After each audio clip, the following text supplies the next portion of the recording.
Get 'em, Jimmy, where low shack at? The bottle's getting empty up the crack, and we stacking chips. All of it's what I want, plus money winners, that's what I'm on. You can say I'm gone, I prefer elevated pub sports radio. Time to get educated, get produced, leave the juice, letting loose with so much abuse that the bookies wanna call a truce. They getting slaughtered, can't forget Jeff and low baggers in the chat. That's a lethal weapon, 'cause we be pubbing.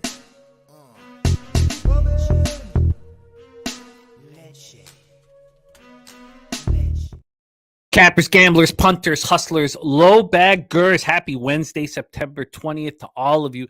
Thank you for watching Betting with the Bag right here on Pub Sports Radio. Had a huge football show last night and feel good about it. Took it right in the prison pocket in week 2, made 8 bets, and I'm pumped up, and I like my action. Also, I have 3 best bets in NCAA football that I can't wait to break down and hear what Conor Mac thinks of the action. I really feel like I have something here. On week 2, I dropped my 3 spots, and they're all, you're going to notice they all sort of follow the same situation, off of a bad game, being at home, market moving in their direction, sharp money on them. They went 2-1 in week 2. Then in week 3, I overthought things. I was so focused on NFL. I only gave out Buffalo, which was a debacle, but Missouri and Old Dominion were the other 2, and they both won, and I didn't bet them or give them out, and I had to eat that all week. So I'm going right back to the well, and I'm betting it heavier than I usually bet college football. I really think this is going to work. I really do. And, of course, we track everything here, so we'll see if it does. But I've got 3 spots that I'm really confident in, and we'll talk about that. I've only made 1 bet in MLB, 1 line I missed, but everything's capped and ready to rock, and C-Mac will be joining us here shortly. Before we give you guys all a shout out and talk about what's going on, because I see Ass Eater at 7-0, Ass Eater play today from our guy Reclaim James. Before we go over all of that, look at Justin McElvey's hit 6 straight with the stacks play today. I love seeing this. But before we go over all that, I want to give a shout out to our guy, Jose Bouquet, reverse sweep, Ramon, old donkey fingers, sweet tea tits. He was at the Orioles game last night, and right when the game was over, he drove directly home so that he could be producing this show. So he didn't make it home till 2 or 3 in the morning. He's backstage. He works. He's the backbone here at Pub. So I want to give Jose a huge shout out. I respect the work ethic very, very much.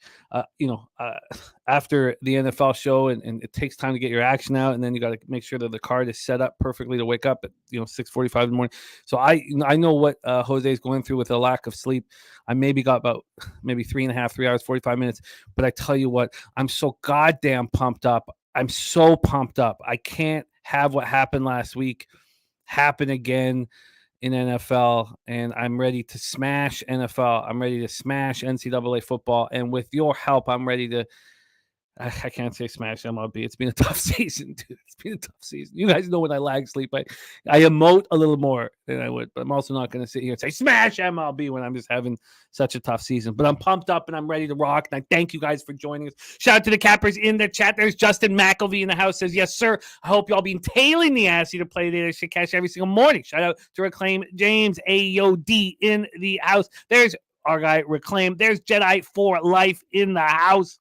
Great to see you, Viper NB, ready to get to work. And the Stacks play today is in. Stacks play of the day is in from our guy, Justin McElvey, Austin Riley, RBI at plus 128. We have afternoon baseball. We're going to get right into baseball. NCAA football will wait till the end, even though I'm extremely excited about it. So Justin McElvey, Stacks play today, ready to go for our first spot here on the board. That's 12:20 p.m. Eastern. So we're in business here. We are in business. Alondo, big booty Latina play today is the Twins money line. Twins money line. Let's copy and paste Twins money line right now. And that is the second game on the board. So we got some of our specialty action right on these afternoon games that we'll be hammering. Thank you for the kind words. Reclaim James, my guy. Morgan Spooner ready to get to work. The team is uniting here on Pub Sports Radio. Serious business. Volcon, Arctic, Equanimus, Tony Based, Jay Smooth, Rocco Rogers, Troy Torrance. Oh, and Troy, I didn't end up actually betting everything to maybe 12:30 or 12:45, and I forgot to tag you on the tweet. I'm gonna try to do that all year with my NFL bets, and I didn't last night, and I apologize. I was gonna mention that, but I'll just do it right now. There's Truth Teller ready to get to work. Shun Childress, Subhuman, Gaucho ready to go. Fly White Mike, Reclaim James. Oh God. I love it. Pimp Slap play today in the house. There's Mikey M. Ken ready to get to work. And Slatsy saying capping NHL teams for the upcoming season with the show playing in the background. Life is good. Slatsy, my guy. Big hockey season ahead of us. I don't know. I can't remember hockey being this much fun and exciting. I mean, I don't know. It's I couldn't be more pumped up. It feels like 92, 93 again. It feels like we could have 1,500 point scores and feels like that. It's talking about deep diving, and it's a problem. I try to stay away from hockey as much as possible off season because I'll deep dive for hours. But I went through a heavy deep dive on Joey Juneau 2 days ago. It's just so wild that he would have 102 points as a rookie, and then just finish out a career as a plugger. A lot of people don't know he's a rocket scientist. Joey Juneau, he's a very smart guy. So he sort of held the Bruins hostage. His rookie year, he was a 24-year-old, but and he scored 102 points. Adam Oates was a monster that year. That line was unbelievably good. And Adam Oates is a assist man, but he had to be a bit of a goal scorer because Joe Juneau was a pass first. Look, I'm not going to sit here and talk about Joe Juneau all day, but I could. Great to see all of you guys. J Dub in the house. Ronnie and Bergius says, let's pick some MLB winners. I need it bad. And Subhuman Gaucho live right now. Lil first half. I don't know if I pronounced that right. My enunciation of French soccer teams is not really what Lille. I don't know what the hell it is, but let's call it Lil. I have no idea. First half of my night in the Europa Conference League game. Not to take anything away from your action, Subhuman Gaucho, giving us live action right now. Get in on it. Joseph Thompson ready to rock. Andre on an Acuna prop. Philly Eagle Flyer first 2-inning draw on the Diamondbacks plus 164. Marlins plus 164. Yanks plus 142. I'm copying, paste all that. Nasty Nate in the house. Subhuman says good time smacking the Steelers live line with you guys on Monday night. That was extremely enjoyable. And we have another doubleheader on Monday again. So I'm going to hydrate, eat healthy, and then go to town with you guys on Sunday, Monday night. That's my plan. That is my plan. My family knows it. Eat healthy, hydrate, and then Sunday, Monday, leave me alone with my Kraken. Quinton says Joe Juneau has the right to say it's not rocket science. You're right. There's Scott Young ready to go. So C-Mac will be joining us here any minute. Jose, if you can reach out, let C-Mac know that we are ready to rock. But we will get started right here, right now. Reclaim James moving on the Braves minus 137, the Orioles minus 103, and the Reds minus 121. Let's copy and paste Reclaim James, star of the Ass Eater play of the day. And let's get to work. Everything's up here. There's Ballpark Pal. I will refresh. Oh, shoot. I will refresh Ballpark Pal. Let's do that. Let's get Swish up here. Let's refresh Swish. This has been up all night. So let's refresh that. Let's ditch this. And let's get to work. Deshaun G in the house. There's our guy Markel. The squad is getting ready to rock. We got RotoWire up. Let's refresh RotoWire so we have the lineups. And let's get to work right now. Let's ditch this. And let's go. We start at 12:20 p.m. Eastern, and we'll let Justin McElvey lead us into the action. Stacks play today. Austin Riley, RBI at plus 128. Our guy Stacks has hit 6 straight. Philadelphia Phillies, 82 and 69, 39, 38 on the road. I've got a funny situation with the Phillies as they're my only conference and world conference. Jesus, football in my mind. Pennant and World Series action. They're my only ones. Is the Phillies. But I also have them for under 87.5 wins. So I will be cheering for Bryce Elder here, and I don't want to back a Bryce Elder here, and I'm very interested in what Aaron Nola does against the Braves, and I hope Aaron Nola doesn't show too much, because if these teams meet in the playoffs, I hope Aaron Nola has something in his sleeve. Pimp Slap Playday says Aaron Nola is 0-15 straight up as a daytime dog if he pitched between 5 to 7 innings the last time he faced the opponent. Look at that right there. That is beautiful. That is a beautiful. Pimp Slap says margin is almost 5 runs. Well, then, if we don't trust Bryce Elder, maybe we go right to the over. Let's talk about the weather here in our first game of the day. Now, it is sort of a early spot, sleepy spot. This one pops off in an hour and 9 minutes, 74 Fahrenheit, 5.1 miles per hour in, stays between 5.1 and 6.3 miles per hour. Let's move over to Ballpark Pal and see what their expectations of Hotlanta and Truist Park are.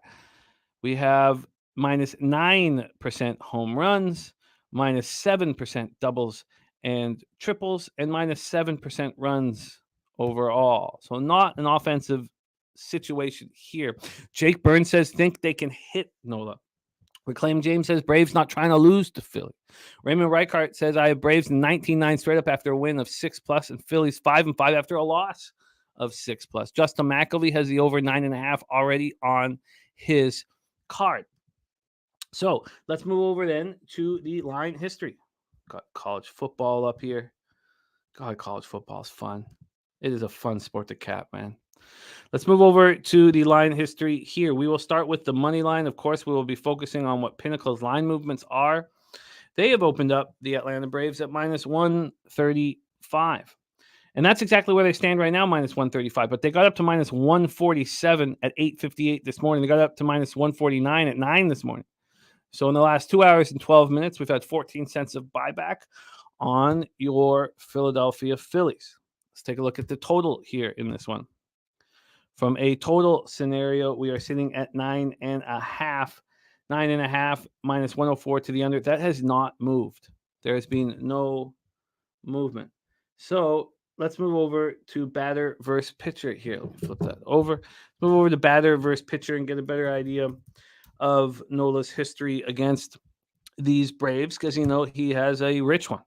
Move over here, and Acuna here right on the cusp of 40-40. Against Nola, Acuna 326 with 4 jacks. Albies 250. Arcia just 056. Wow. So he's just a 1 of 18. Harris also very struggles mightily against Nola.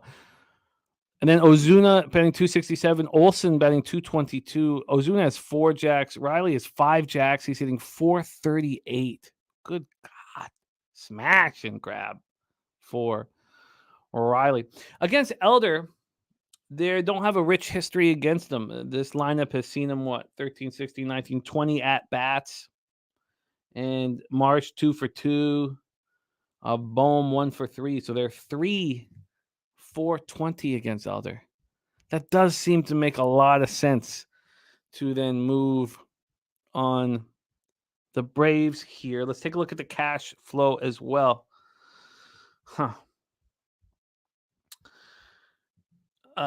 Slatsy dropping Joe Juno facts. Yes, Slatsy. Joe Juno is such an interesting dude. You don't, the rabbit hole you dive into too deep. Billy Brisbane, Nola K-Prop hit so much. FanDuel changed it to 5.5 at plus money. Opened at 4.5, minus 140. Interesting. That is a low spot. Rocco Rogers, Trey Turner over 1.5 bases and a home run. Acuna over 1.5 bases, home run are locked in. Looking at Phillies first 5 and maybe the over. So let's take a look at the cash flow then here. Move over. Oh, we're here. Good on MLB. So we have 46% of the tickets and 82% of the cash on the Philadelphia Phillies and Nola to shove. Then we have 39% of the tickets and 76% cash on the under. And wow, Nasty Nate got it at 4.5 minus 120. So Aaron Nola, 12-9, 4.62 ERA, 1.18 WHIP. Last start, 4 2/3, 7 hits, 3 runs, 2 of which were earned, 1K, 1 walk, and a 5-4 win at the Cardinals. On the road this year, he's been bad. 5.58 ERA. He's allowed 20 jacks in those 100 innings. They're hitting 263 off of him. Bryce Elder, 12-4, 3.50 ERA, 1.22 whip, 126 Ks, and 167 and a third. He's allowed 17 jacks on the season. That's in 167 innings. So, Nola's allowed 20 jacks and 100 on the road. At home, Elder has nice numbers, even though he's coming off a rough start at Miami. At home, he's 7-1 with a 2.99 ERA with a 226 opponent's batting average. The Phillies versus righties, all these stats are going to be since September 1st. Phillies versus righties, 245, 782 OPS. Braves versus righties, 275, 856 OPS. Phillies bullpen, 3.38 ERA since September 1st. While the Braves bullpen, 6.23 ERA. They've looked bad. And Subhuman Gaucho and Dominic St. Marie getting that cash. Great job, Subhuman Gaucho, giving that to us live. Rocco Rogers looking at that over 4.5 at -115. There's Lucas Ryan in the house. With it all said and done, I can understand, these angles that are pointing everybody towards the Braves. But at this point, I have a recency bias on what Bryce Elder has been doing with the elevated amount of innings he's throwing. So let's just take a look at Bryce Elder's last few starts, and then we can decide exactly how to hammer this. So, I don't know why I have this bias. I mean, his starts for Pittsburgh and the Dodgers were pretty good. That start at Colorado in thin air can be excused. So, yeah, his last start wasn't very good, but, he's had, seems like 2 good starts, 2 bad starts, kind of a situation for him. I get it. There's TJ in the house. Great to see you, TJ. I get it. I'm not going to move on it myself at this point. Not going to move on it myself, but I completely get the look here. And we haven't even exactly heard how. And look at that. The gift is Philadelphia money line. Wow. TJ going up against these trends. Wow. The gift is in. The gift is in. What timing as well? What timing? The gift is in. There's our guy LJ from H-Town in the house. All right. TJ's gift is in. Justin McElvey stacks play today is in. Rocco Rogers adding the Phillies first 5. I'm going to be off of this spot here, unfortunately. There's my guy Talk Sports with JT in the house. Great to see you, JT. All right, let's roll on. We move on to 12:35 p.m. Eastern. Minnesota Twins at Cincinnati Reds. We're at Great American Ballpark in Cincinnati, Ohio. The big booty Latina play of the day from our guy Londo is in. It is Twins money line. Twins money line. Let me just quickly let C-Mac know that we are ready for him. Ready for you. There we go. Ready for you. All right. Great American Ballpark in Cincinnati, Ohio. Let's get right to the weather here to get us started. 74 Fahrenheit, 6.3 miles per hour in, stays between 6 and 6.4 miles per hour. Move over to Ballpark Pal. This is the most offensive ballpark out there. We're going to see all these numbers drop as the weather cools, and it's a plus 13% home run spot, but just plus 4% doubles and triples, just plus 4% singles, plus 10% runs overall, plus 10% runs overall. There's DJ 100 grand in the house. Oh, yes, the current Philadelphia money line. Yes, we want to track that record properly. Sure. Let's line shop for you for the best number here. I'm going to set the total up here for the Reds game. Let's open up another page here and see what the best line is for you. The best line for these Phillies on the money line is a plus 125 at Bet Online.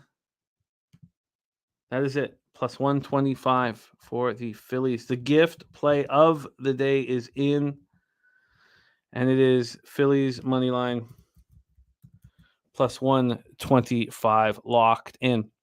So we've capped Phillies Braves. We are about to hammer away at the next spot, 12:35 p.m. Eastern, hour and 15 minutes away. Twins Reds. We have our squad uniting here. Reclaim James has huge line swing to the Orioles, and Pimp Slap Play Day has more angles here for the spot. But let's bring on your star of Wednesday shows here on Pub Sports Radio, the star of Hitting the Books every Monday at 2 p.m. Eastern, and here to rock with us right now. Also, the star alongside Dabby Cab of our Saturday NCAA football live stream. Please welcome from Las Vegas, Nevada, Mr. Conor Mac picks to the show. C-Mac, how are you, my man? Jimmy, what's going on? Wednesday morning. Let's get it rolling. Morning, bright and early, my friend. Yeah. I know that you have to fight a battle of waking up extremely early to get the edges that you need here, and then I respect it very much. It's great to see you. We have just capped Phillies Braves. It pops off in 59 minutes. TJ's gift is on the Phillies money line, but it sort of flies in the face of the edges that Pimp Slap Play of the Day dropped on us. That is a couple edges, because there's also a Raymond Reichart edge, but the one that Pimp Slap dropped on us that was very interesting. Oh no, I know that if I get to the point where Reclaim James is calling Jose his bitch, I've gone too far. Aaron Nola is 0-15 straight up as a daytime dog if he pitched between 5 and 7 innings last time he faced an opponent. Then Raymond Reichart has the Braves 19-9 straight up after a win of 6+ runs, while Phillies are 5-5 after a loss of 6+ runs. And Pimp Slap saying that margin is almost 5 runs. And then we went over the batter versus pitcher, but then we also saw that the gift play of the day came in, and it is the Philadelphia Phillies. What are your thoughts here in Phillies Braves before we move on to the next afternoon spot? Yeah, we can move on. Basically, I think it's, do you think Aaron Nola on the road can pitch well? And he's done it against the Braves in the past. And just in 2 starts, he was good. He gave up nothing. Then he gave up 5 in another. I took these 2 guys. The numbers are too gaudy, and kind of my rule with jacks, this is a full unit bet for me. But they were plus 450 and 425. You couldn't get over the numbers. I just heard you in the back. I already put this in earlier. So I'm on Austin Riley and Ronald Acuna for homers in this game. Oh, wow. All right, let's throw this up here. I had to. The numbers were too crazy. Over 4-1. I got to take it. Wow. I get Ronnie Acuna as well. I mean, those numbers that Riley has against Nola are insane. Oh, really? So you got 450 and 425? Yeah. Wow. 450 is that 450 for Riley and 425 for Acuna? Yeah. Okay, cool. All right, that is locked in. C-Mac moving, and that correlates with Justin McElvee's stacks play of the day. TJ says certainly a risk with Nola on the road. That's why we got plus 125. Was plus 136 earlier when he got it. With risk comes reward. Cheshire Cat likes Albies, Acuna, and Riley for over 1.5 bases. Atlanta Wake and Bake has Acuna to steal a base at plus 175. Let's move on to the next spot on the board. We've talked about being the most offensive ballpark, but just at plus 10% overall in runs. The wind slightly blowing in here at Great American Ballpark. And Pimp Slap Play of the Day says Twins are 0-17 straight up, a 76.6% ROI fade in a daytime last game of a series if their starter was not a small favorite last start. Here we go from our guy. Okay. Pimp Slap Play of the Day firing these out. I fucking love it, dude. I love it. So there we go. Bailey Ober versus Hunter Green. The total I have up right now, it has dropped to 8.5. It opened up at 9, so we have a drop to 8.5, a move towards the under. And from the money line perspective, we have Hunter Green and the Cincinnati Reds sitting at minus 122. This is a huge move towards the Cincinnati Reds from minus 104 to minus 122. 18 cents of movement to the Reds in this afternoon action. When we get to the cash in this one, 62% of the tickets on the Reds, 93% of the cash. the Twins playing for nothing. I mean, everything's set in place for them. 50-50 on the tickets, but 87% of the cash is on the under. So a move to the under. Spreadsheet play of the day from our guy Ron Crawford is in. I'm going to copy and paste that right now. That is the Chicago Cubs. That's a night game, right? We have a rare night game at Wrigley. Let me just get there. And I was betting the under 4.5, and it moved to 4 before I could press the goddamn button. So I got just angry, which is something I often do, is get angry and just walk away from it. Even though I probably still could have moved on it at 4, but I was just pissed off. But let's go back to this spot here. Big Booty Latina play today is in. Huge market move towards Hunter Green, coming off a 5-3 win at the Mets. He went 5 2/3, allowed 3 runs, 1 homer, 6 Ks, and 1 walk. At home, he's struggled this year. 5.94 ERA, 265 opponent's batting average. But if we move over to his splits right now and look at what he's been doing in the second half of the year, he certainly looked like a different pitcher. Let's move over to them right now. Remember, there's a Hunter Green who's throwing 97 innings this year, but only 33 1/3 have come at home. So he's never really gotten that kind of a rhythm. Only one of his last 4 starts were at home, and he was excellent. He shut down the Cardinals, and part of this sort of a resurgence, late in the year for him. We always know he's got the talent. He's got the fire. He's been great in the day this year, holding opponents to a 220 batting average, 3.59 ERA. And then when we look at his numbers in June, that was his best month, 17 1/3, 3.12 ERA. Now, he has struggled a bit in August, and then here in September, he started to pitch, well again. Sorry, that was a July. Sorry, did I say June? That is June, because he was in the IL in July. He was bad in June, yeah. Well, no, early August. Yeah, bad in August there, right? 13 earned runs in 12 innings in August. I forgot that he went on the IL. In July. Okay, so here we go. Also, no Correa here for the Twins today, says Jake Burns. There's Nate Dogg 420 in the house.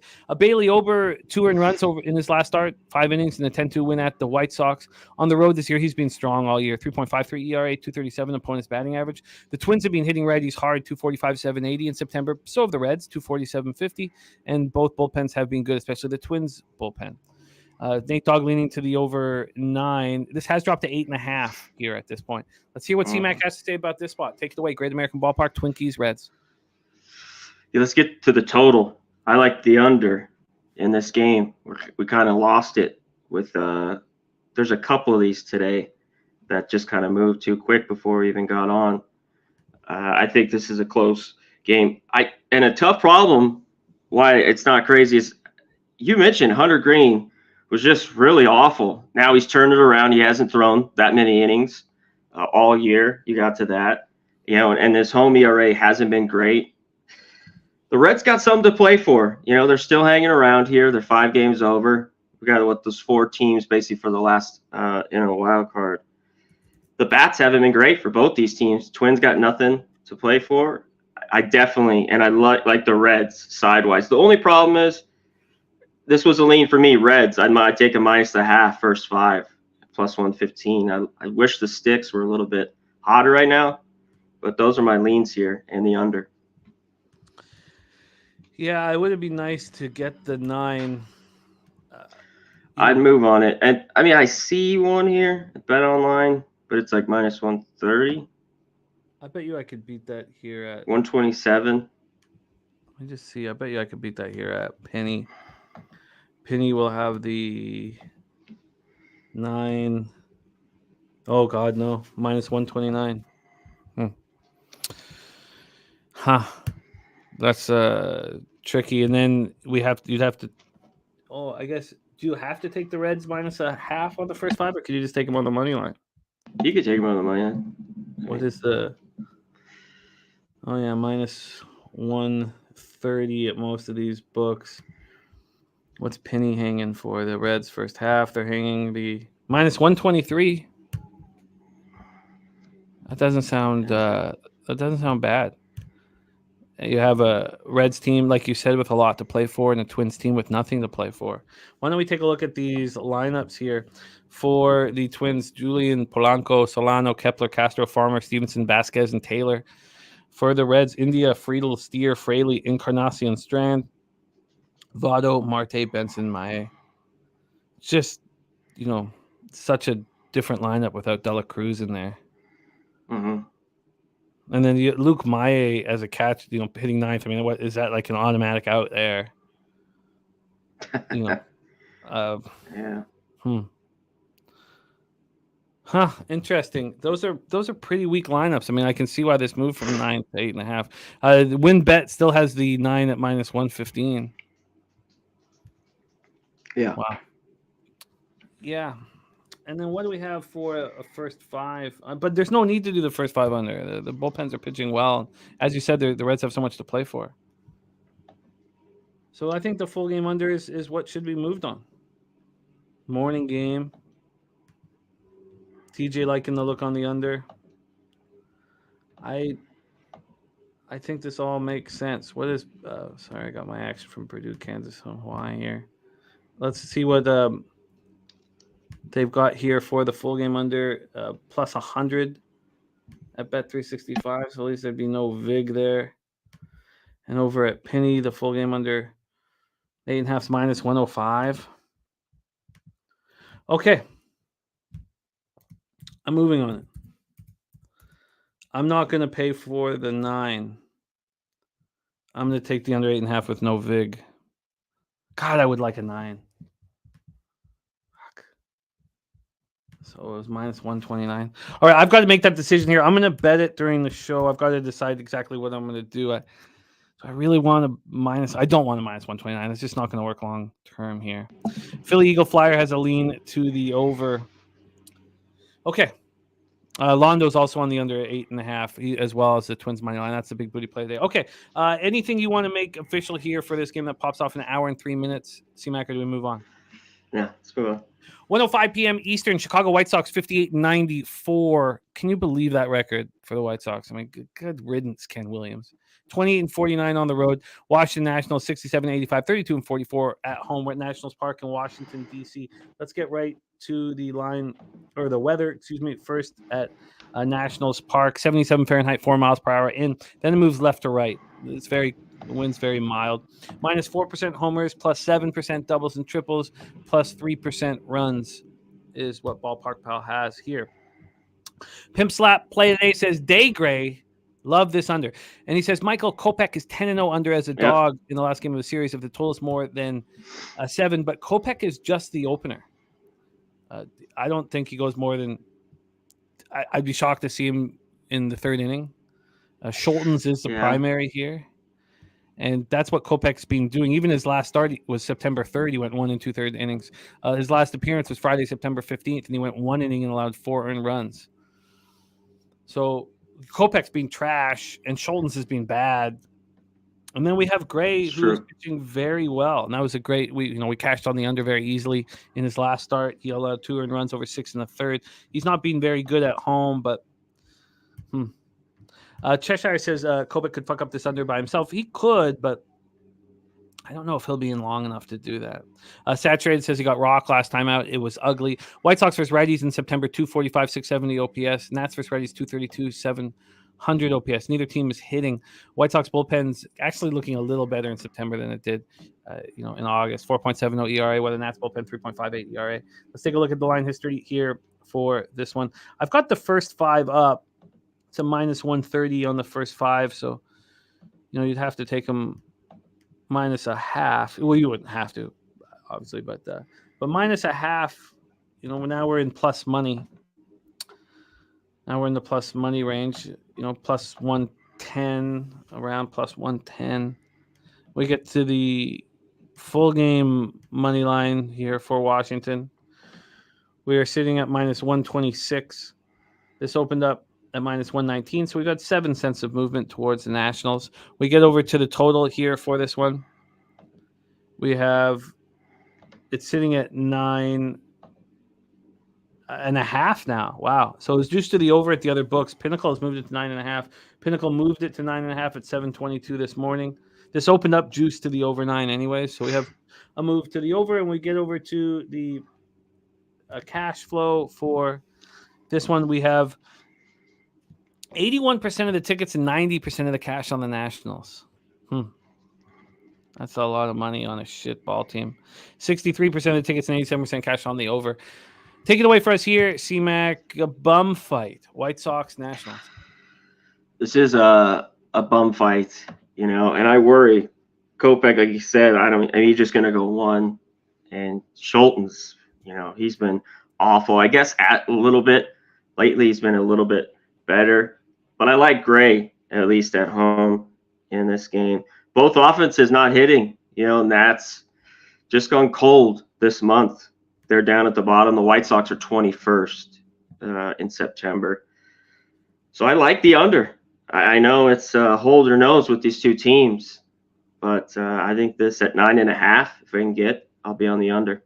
And I like the Nats. I can't be taking them at minus 130 right now. No, it's just but that under 9.5, just minus 116 at Pinnacle. Yeah, give it to me. All right. CMAC has moved under 9.5 at minus 116 over at the Pinnacle. Morgan Spooner says Red Sox Rangers lineups out. No story for the Sox. All the bats are active for Rangers, including Young and Heim. Locking in the first 5 minus a half and full game -1 for Morgan Spooner. Let's lead us into this one here. I'm in the process of betting the under 8.5 in that Reds game that pops off here in 44 minutes. Okay. So CMAC has moved on the under 9.5 in White Sox, Nats, and TJ says there is a second gift coming soon. I like the sounds of that. Let's just take one last look at this. Okay, we'll move on to the Red Sox here. If now Jose, who drove all the way from that Orioles Astros game to San Antonio to produce and is ready to rock and roll with us. I love the fight in this guy. Please welcome Reverse Sweep Ramon to the show to talk about his Red Sox. How are you, man? I'm tired. I am tired, but 2 good days of baseball. We cashed big on yesterday. That was cool. We had Orioles money line, and shout out to Pavone, who is still talking baseball. Jimmy, you'll be surprised. He texted me about baseball this weekend. Pavi was actually the one that told me to bet the Royals yesterday, and I bet them as well, and they cashed. So shout out to him. Yes, and the Jays are showing some fight here. If they can get hot enough here, I know that there's issues and injury issues, and the pitching doesn't look strong, but if they can put a little win streak together, I mean, we know they have high-end talent.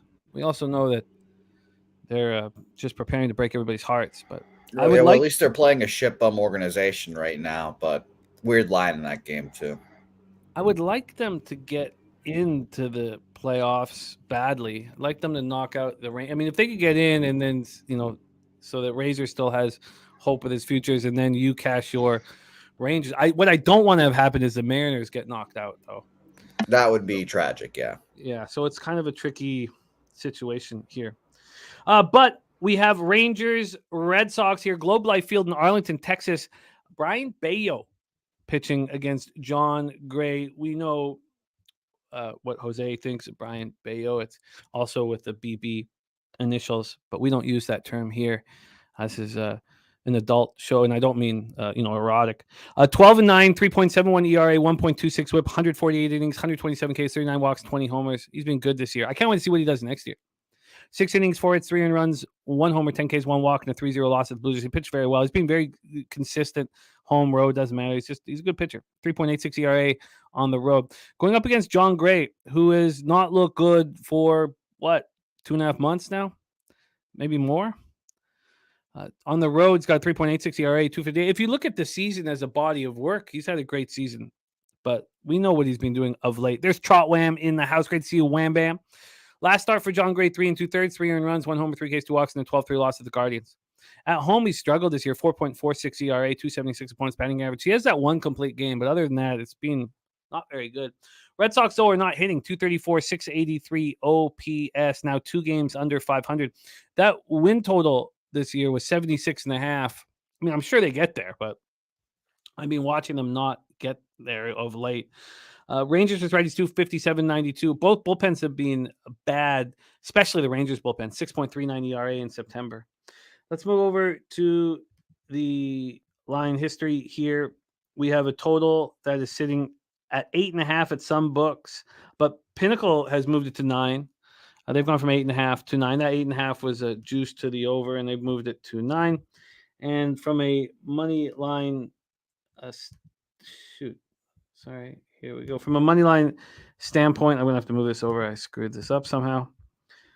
Here we go. We have the Rangers sitting at minus 149. They opened up at minus 135, so a 14-cent move over to the Texas Rangers. And looking at the public betting, 55% of tickets, 68% of cash on the Rangers, 79% of tickets, 94% of cash on the over. Jose Bouquet.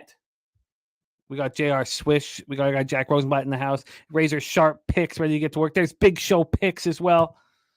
Take it away, Jose. Your Red Sox on the road in Arlington.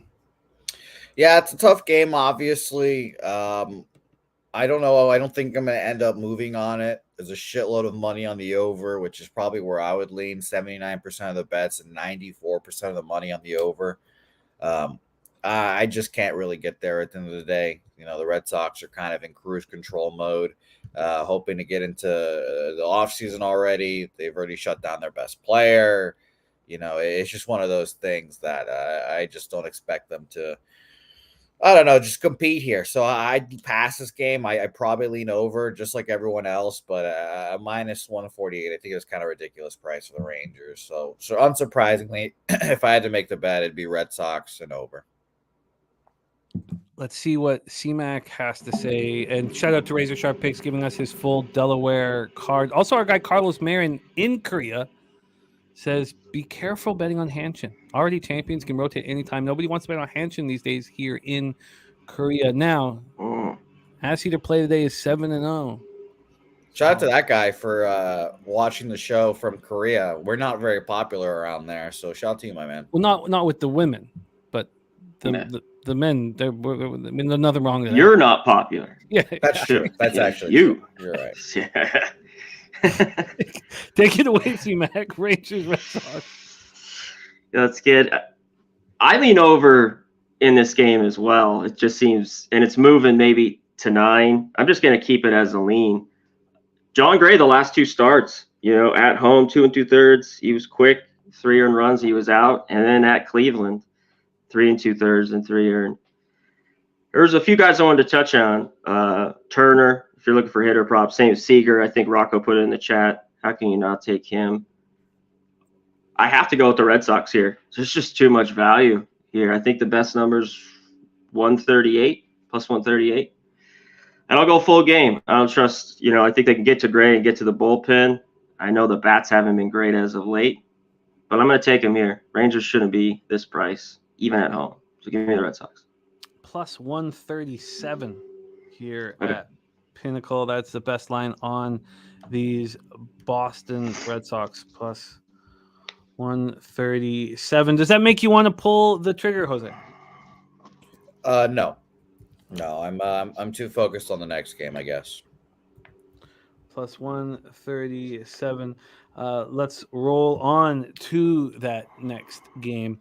And thank you to our guy, Razor Sharp Picks, for dropping that Delaware full card. You know how much work he puts in, and he just gives us all of the work. And yeah, mad respect for him dropping that. That is a lot of work. He's putting that whole thing out. Browns Hughes says late steam towards the Braves happening now. TJ says he put this at plus 112. So let's roll right now. Next up for us, as Jose said, that he wants to talk about 2:10 p.m. Eastern. Baltimore Orioles 95-56, 50-26 on the road at the Houston Astros 84-68, 38-39 homer at Minute Maid Park. Houston, Texas. Bradish versus Javier to close up. This is a 3-game series, right? This is to finish it off. I thought so, yeah. I thought it was as well. We have Bradish sitting opening up at plus 104, now minus 118.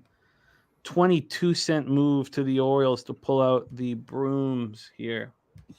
From a total side of things, this is sitting at 9. This opened up there. There's been no movement. let's take a look at the cash flow then. For the Orioles, you have 48% of the tickets and 39% of the cash. God bless. Market's God moving bless heavily. TJ. Gift number 2. Gift The number Orioles 2 won it. is the Baltimore Orioles. 64% of the tickets, 75% of the cash on the over. Gift number 2 is here. Bradish, 11-7, 3.12 ERA, 1.09 WHIP. Coming off 4-3 loss at home versus the Rays. He allowed 4 earned runs over 7 innings in that one. On the road, he's been excellent all year. 3.56 ERA, 232 opponents batting average. Javier, 3 runs, 2 earned in his last start over 5 innings, 4-2 loss at the Royals. At home, he has a 3.86 ERA, 243 opponents batting average. He's been good there. It's on the road that he's been lit up. The Orioles versus Rockies in September, 281, 815 OPS. It just seems like the most consistent group in baseball. For the Astros, they're smashing righties. They're not winning games, but they're smashing righties. 316, 970 in September. Orioles bullpen 3.78 ERA. Astros bullpen 4.25 ERA. LJ from H-Town says Astros, Orioles over 9. Astros 16-6-1 last 23 to the over off a loss at home. And Pimp's Hot Play Day says Orioles are 28-8 straight up on the road versus non-division opponent if the line was longer than minus 123 in the previous meeting. Take it away for us here, Jose. You want to talk about this game? Let's hear it. Yeah, are you still betting the Orioles every day? I have not been, no, and it's, obviously make me want to smash my head against the wall, but I got, I need the division so badly that I was concerned that I wouldn't be able to, live a normal life. I really was. Like, I was concerned that I would be filled with rage and I'd be screwed with my futures. And it was funny because that first day or two, it was a relief, finally getting off the wheels. I was like, oh, thank God, I don't have this pressure on me for the Orioles every day. And then, they win 4 straight. Yep. And two of them at big plus money prices. Like, I just, gambling is such a fickle beast. And they're back, Jimmy. They're back. Just jump back on. Come on back. They're back. We bet them while we were there. No sweat there. Just pointing and laughing at Astros fans the whole game yesterday. It was a lot of fun. And the Orioles win here again. And you know what, Jim? I'll say this. I saw the team in person yesterday, and I can say this confidently. I think the Orioles are going to make the World Series. I really do. I mean, they're about to beat the Astros in 3 straight at their place. Yeah, with Justin Verlander on the bump game 1. The only pitcher they haven't seen in this series is Framber. And it's one guy, I get it, but I think the Orioles are really better than the Astros here. It's shocking to say that. I know the Astros, when it comes to postseason time, it'll be different, but the starting pitching for the Astros is just question marks. Verlander's a question mark now. Framber's easily the best pitcher on that staff.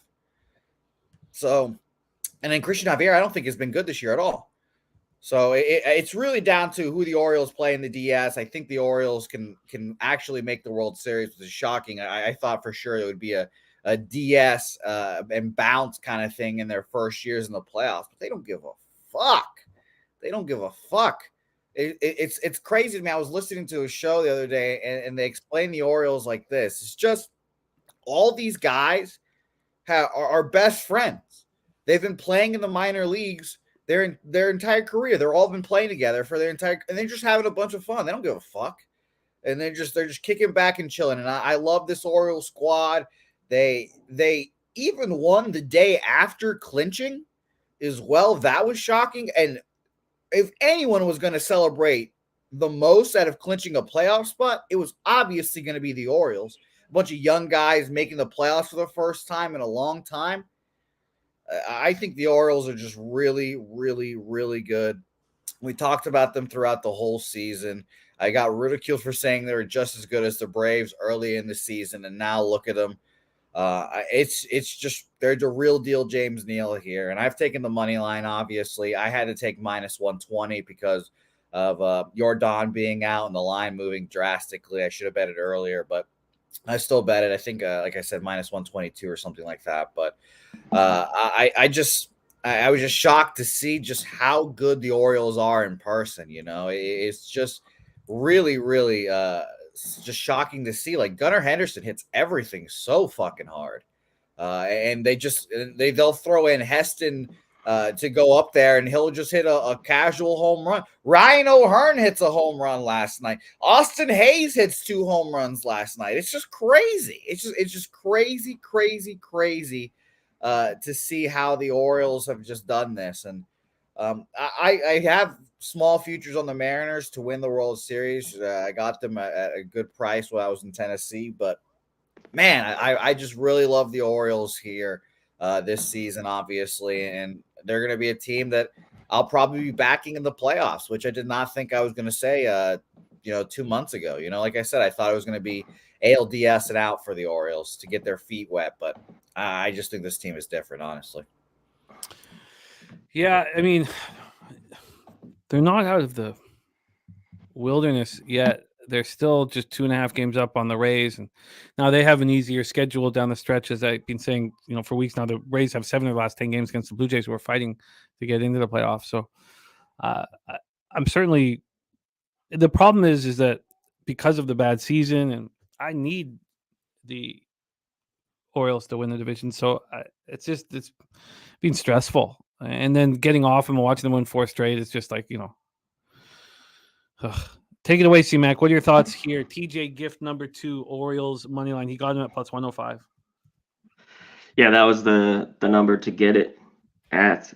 I still think it's decent here, but we're basically at minus 120. I think I haven't bet this yet, but I'm looking at the over. I think LJ put it in there. I mean, these teams 1 and 2 all month just been raking. So I'm looking at the over. I think Javier gets it. Now the first 5 I don't mind. It's just we have a 5. That's why I could go full game in this one. Alvarez out, but Bregman swinging it well. Tucker at a homer. And we'll see what Bradish does here on the road. I think he gets, maybe hit a little bit. So I'm looking at the over. I'll let you know if I move on it. Yeah, I'm just going to cheer them on. I can't after watching them win 4 straight and not being on them, I just the rage that will be inside me if I come on and I'd rather just cheer for you and obviously cheer for 2.5K. That's actually 2.625. So that's all I'm going to do. There's Key and VP Eats and Travels joining us. Great to see you, Trap God Nordy, in the house. So, Jose. Yeah, thanks, Nordy. By the way, the Falcons, never a doubt. Survivor pick. I got ridiculed by you. Never a doubt. The Falcons. All right, I have bet the under 8.5 in Minnesota, Cincinnati. I'll tweet this out here in a second, but I have bet it. Okay, let's move on. Let's move on. I love that you are on the Orioles. I love that the gift is on the Orioles. I love that the gift came in with both at plus money. It is a spiced rum, reclaimed James. It's a very mysterious spiced rum. It gives horrible headaches. I don't even need to see the chat, and I just know what we're talking about already. By the way, I'll drop one more play on us here real quick, and then I guess I'll come back. Connor just disappearing, makes me laugh every time. I'm on the Yankees here. I thought last night I was driving, obviously back to San Antonio, and as one does on the drive home, you look at lines for the next day, and it was minus 117 for Kevin Gausman against the Yankees. I was like, what the fuck? Are we smashing the Blue Jays? And then I told Nicholas Earl actually told me, I was like, oh, it's fishy, blah, blah, blah. And then I was like, all right, I'll wait. And if it's minus 130 tomorrow, I'll just be super pissed off at Nick Earl. That is what that is. And if it's not, if it's like still the same price, then it's obviously a Yankee spot. And on my book, it's still like minus 118. It's all minus 120 on Bet Online. And shockingly enough, there's a bunch of me's out there thinking the same thing. 76% of the bets, 88% of the money on the Blue Jays, and it has barely moved. So, unfortunately for me, I am on the Yankees here, full game money line. Well, that's not till 7:05 p.m. Eastern, right? So let's bring you back for that and hit that again. But that I kind of like Michael King too, so I can totally understand. I can totally understand that. But let's keep rolling through afternoon baseball. So the Yankees is the only other thing for you, Jose? Yes. Okay, so we'll bring you back for that. All right, let's roll on. Next up for us, 2:10. TJ also on the Yankees. 2:10 p.m. Eastern. Cleveland Guardians 72-80, 33-44 on the road at the Kansas City Royals, 15-102, 30-47 at home at Kauffman Stadium in Kansas City, Missouri. Lucas Giolito against Zach Greinke. And I cashed the first three at plus money for the Royals against the Astros. Now it was only plus 120 for I guess it was a kind of a good spot for Greinke, but he only threw 2 innings. They only want to throw him 50 pitches. So, and he kind of struggled with his control in that one. So he only made it through 2 innings. So that's what is going to likely happen again here. And now we have Lucas Giolito doing sort of what I thought he was going to do when he went over to the Angels. He needs a contract. He's an older pitcher now. And when his changeup is on, he can be very, very good. And we saw that in that 12-3 win at home versus the Rangers. 12 strikeouts over 7 innings. Brian Watson with the Cubs -1, best bet. So Akbar Salov says that you guys fire on anything on the noon slate. Just got here. And let's razor sharp picks agreeing with the Yankees and Jose. But yes, here we go, Akbar. And thank you for being a member of Pub Sports Radio.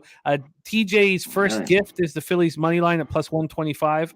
Justin McElvey is on Austin Riley RBI at plus 128. And C-Mac is on Austin Riley home run at plus 450 and Acuna home run at plus 425. I moved on the under 8.5 in Minnesota at Cincinnati at plus 100. I would have liked to have got the 9, but I'll take the Novik situation here. A big booty Latina play today is the Twins money line. C-Mac moved on the under 9.5 in White Sox Nationals. He moved on the Red Sox at plus 137. That's a spot that TJ's also on. And then the second gift is the Orioles at plus 105. And Jose is on the Orioles. He got it minus 120. So that is the situation right now, Akbar, my man. Thank you for rolling with us. So let's go back to this Giolito Greinke spot. The Royals are raking. The Royals are playing now, really well. I thought that they'd be much better than they were this year.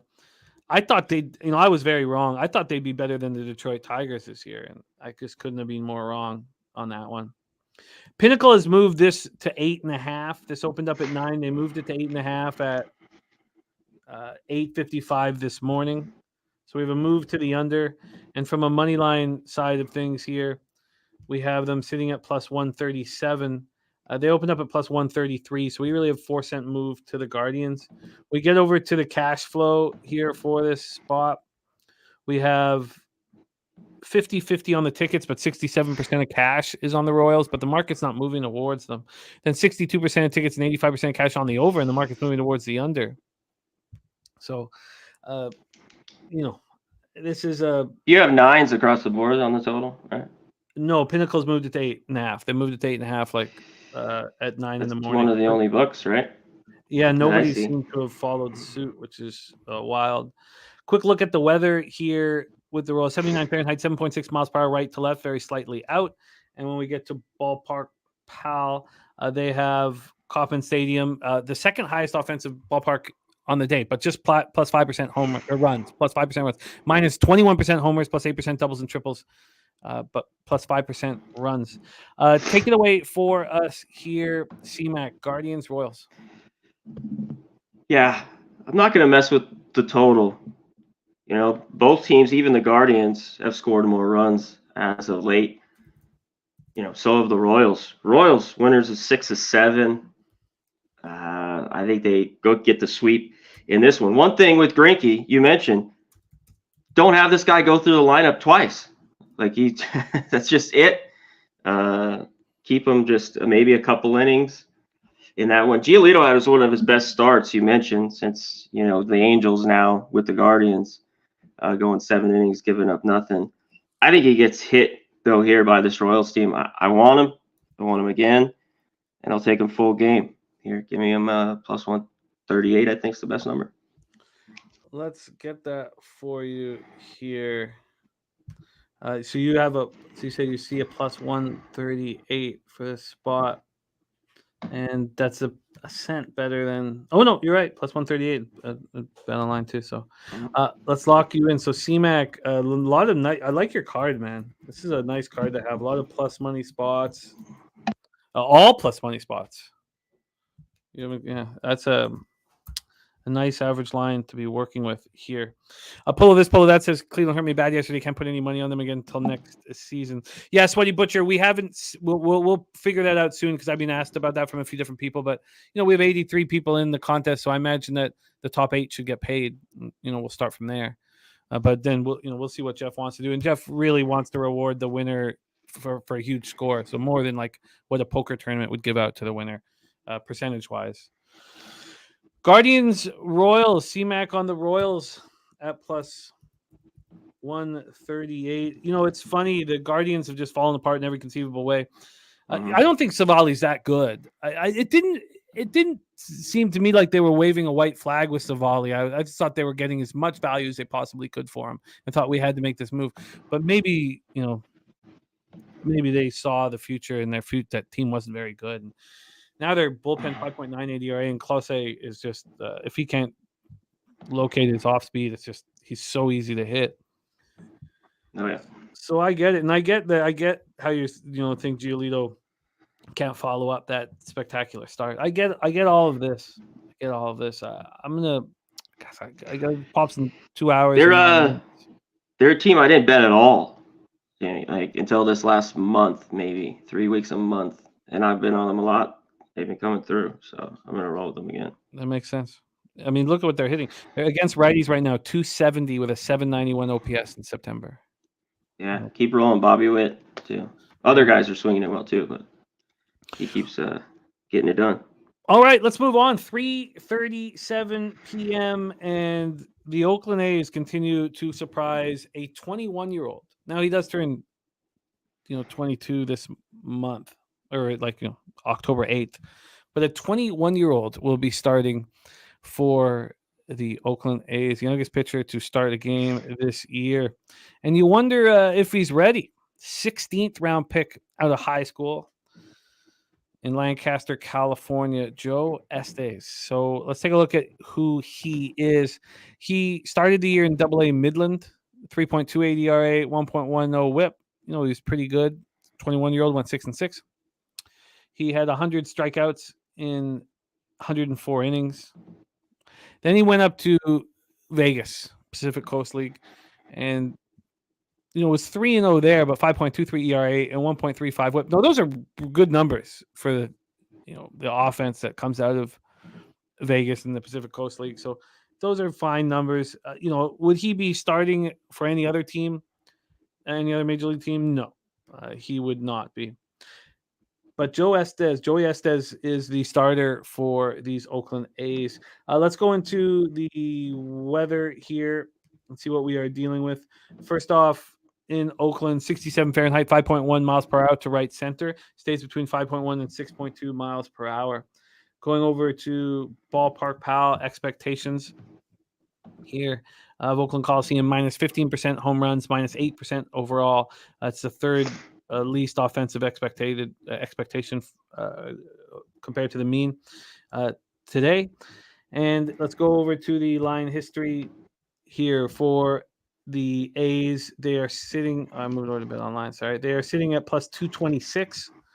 They opened up at plus 203. So the Mariners have gone from minus 225 to minus 252, 27 cents of movement to the Seattle Mariners. From a total side of things, we are sitting at an 8, but Pinnacle has moved it to 8.5. It's 8 everywhere, but they moved to 8.5. Now, this opened at 8.5, and it moved to 8 last night with all the other books, but they're the only ones to move it over to 8.5. It is juiced to the under, plus money to the over. 8% of the cash is on the A's, but 8% of the tickets is on the A's, but 36% of the cash. And then 60% of tickets on the over, but 93% cash is on that over. George Kirby on the other side seems to have hit a bit of a hiccup over his last couple starts. When you watch this team, for me, Bryce Miller is the guy on this staff. Like the way he can locate that fastball up high, I mean, it's just you can't hit it. He's really special. But Kirby's going to be a great young pitcher here. But a couple back-to-back 4 earned run spots. This was a 6-3 loss at home versus the Dodgers. We know what the Dodgers can do. On the road, he's got 3.99 ERA, 276 opponents batting average, and then the Mariners are hitting just 229, 707 OPS versus righties. So their offense is slowed down. The A's are hitting the exact same numbers. I mean, we're talking the exact. If you're going to hit as hard as the A's hit, well, you might not make the playoffs. Mariners bullpen 4.41 ERA. They've struggled in September after just a spectacular August, and the A's bullpen at 5.04. Take it away for us here at CMAC Mariners A's. Yeah, Joey Estes, I think he was one of the guys with the Matt Olson deal, right, last year? I'm pretty sure. That might, I didn't look at one of those. Yeah, he's one of those parts. So I hear all this with Vegas here in town. He's been pretty good, like you talked about. I think he's got all right stuff. It's just what do we get here, in his first start in the bigs. He has a problem at times walking people. So I don't know, but I have to say, right now, George Kirby, I just don't want to back him. He's consistently gave up 3 or 4 runs this last month. One problem, though, Oakland all of a sudden's gone dormant with the bats. They've just been dreadful the last 2 weeks. Depending on where you look, all the stats, they're right at 27, 29. They just haven't been able to hit. Because I could see him get some runs here off Kirby early. But I don't know what we get from Joey Estes. Because I'd like to be on the A's here. First 5, take a shot with him at this big price. And I still might. So right now it's just a lean for me here. Yeah, I don't want to get involved. I don't blame you. Yeah, I don't know what Estes is going to give. I kind of, I know cappers that like to fade all the first MLB debuts late in the year. But here, it's going to cost you a lot of money to do that. DC Capper not afraid to do it. He's on Seattle -1.5, -145. I actually thought about it. I mean, I thought that this is probably the right spot for Kirby to bounce back and to get rolling. And they know what's on the line for the Mariners, but I don't trust their bats right now and don't want to do it. So let's move on. 3:40 p.m. Eastern. There are 3 spots on today's card where the first 5 unders, kind of jump out at you. That's Logan Webb, Merrill Kelly here in Arizona. That is the Kodai Senga, Yuri Perez, Mets, Marlins. That's the only one I did bet.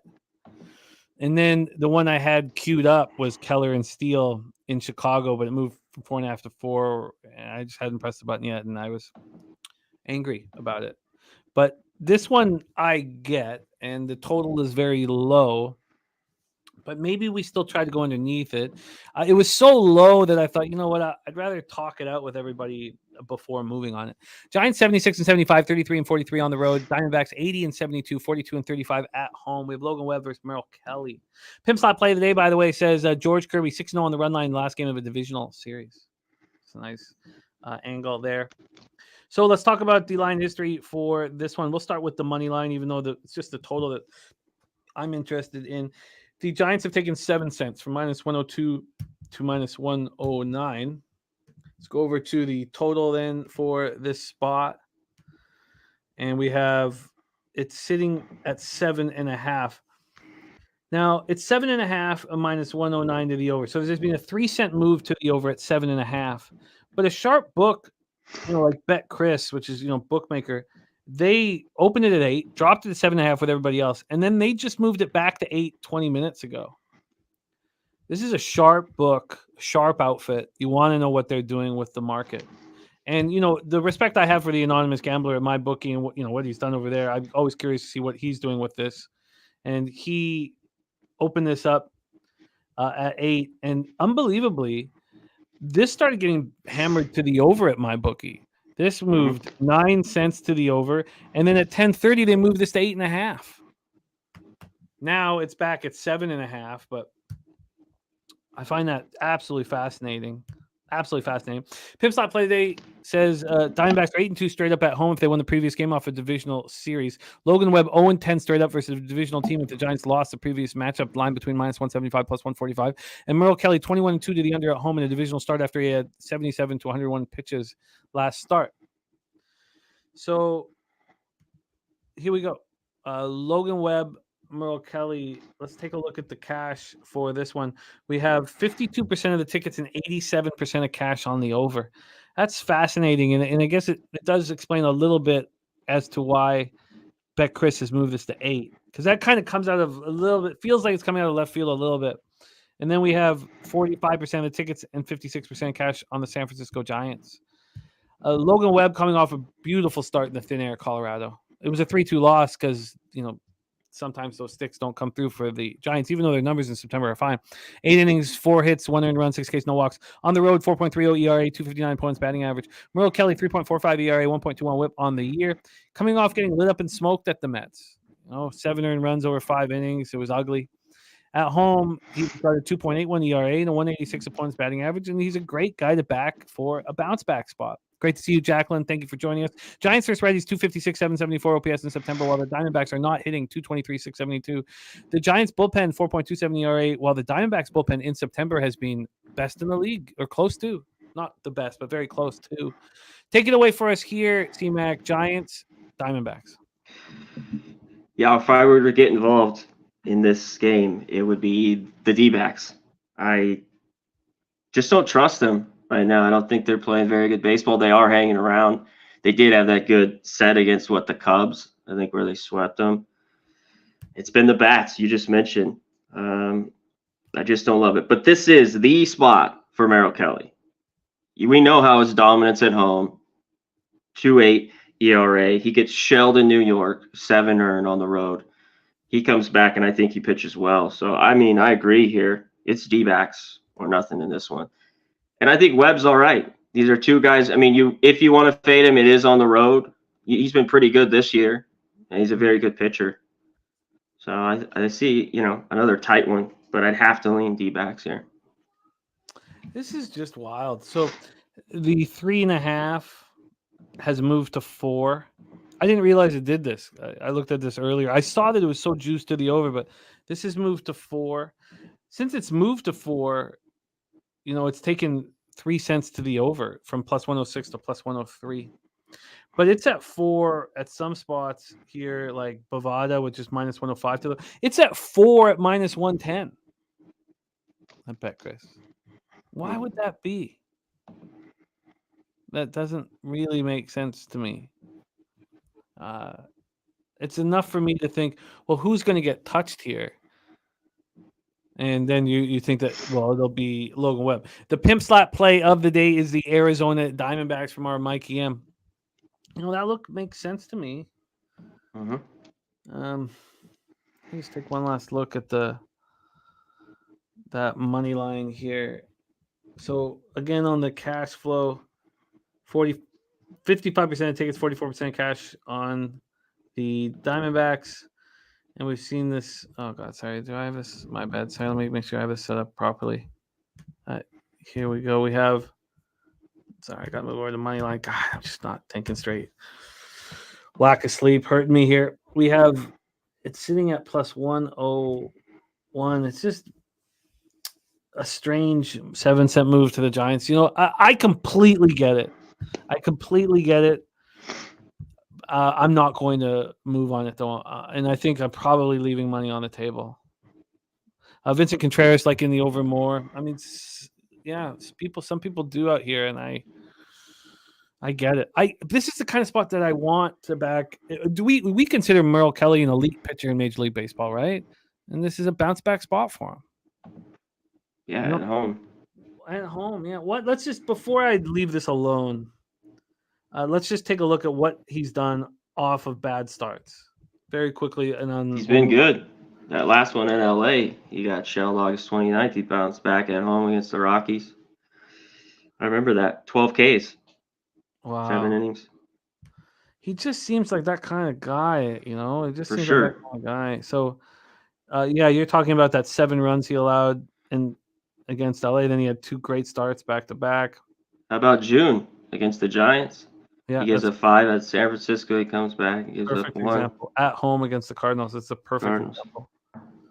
And hey, even like it's D-backs or nothing with him, I think. Yeah. But then, and TJ saying no, not elite. When we get to I mean, those are pretty strong numbers. 11-7, 3.45 ERA, 1.21 WHIP, 172 Ks, and 159. But I get it. I get it. Let's see what Sharpie says. Says Merrill Kelly is in my book. He's a fucking stud. So then, the Diamondbacks sleepy bats, but then the Diamondbacks bullpen's pitching really well right now, and the Diamondbacks have so much on the line. I agree with the Diamondbacks.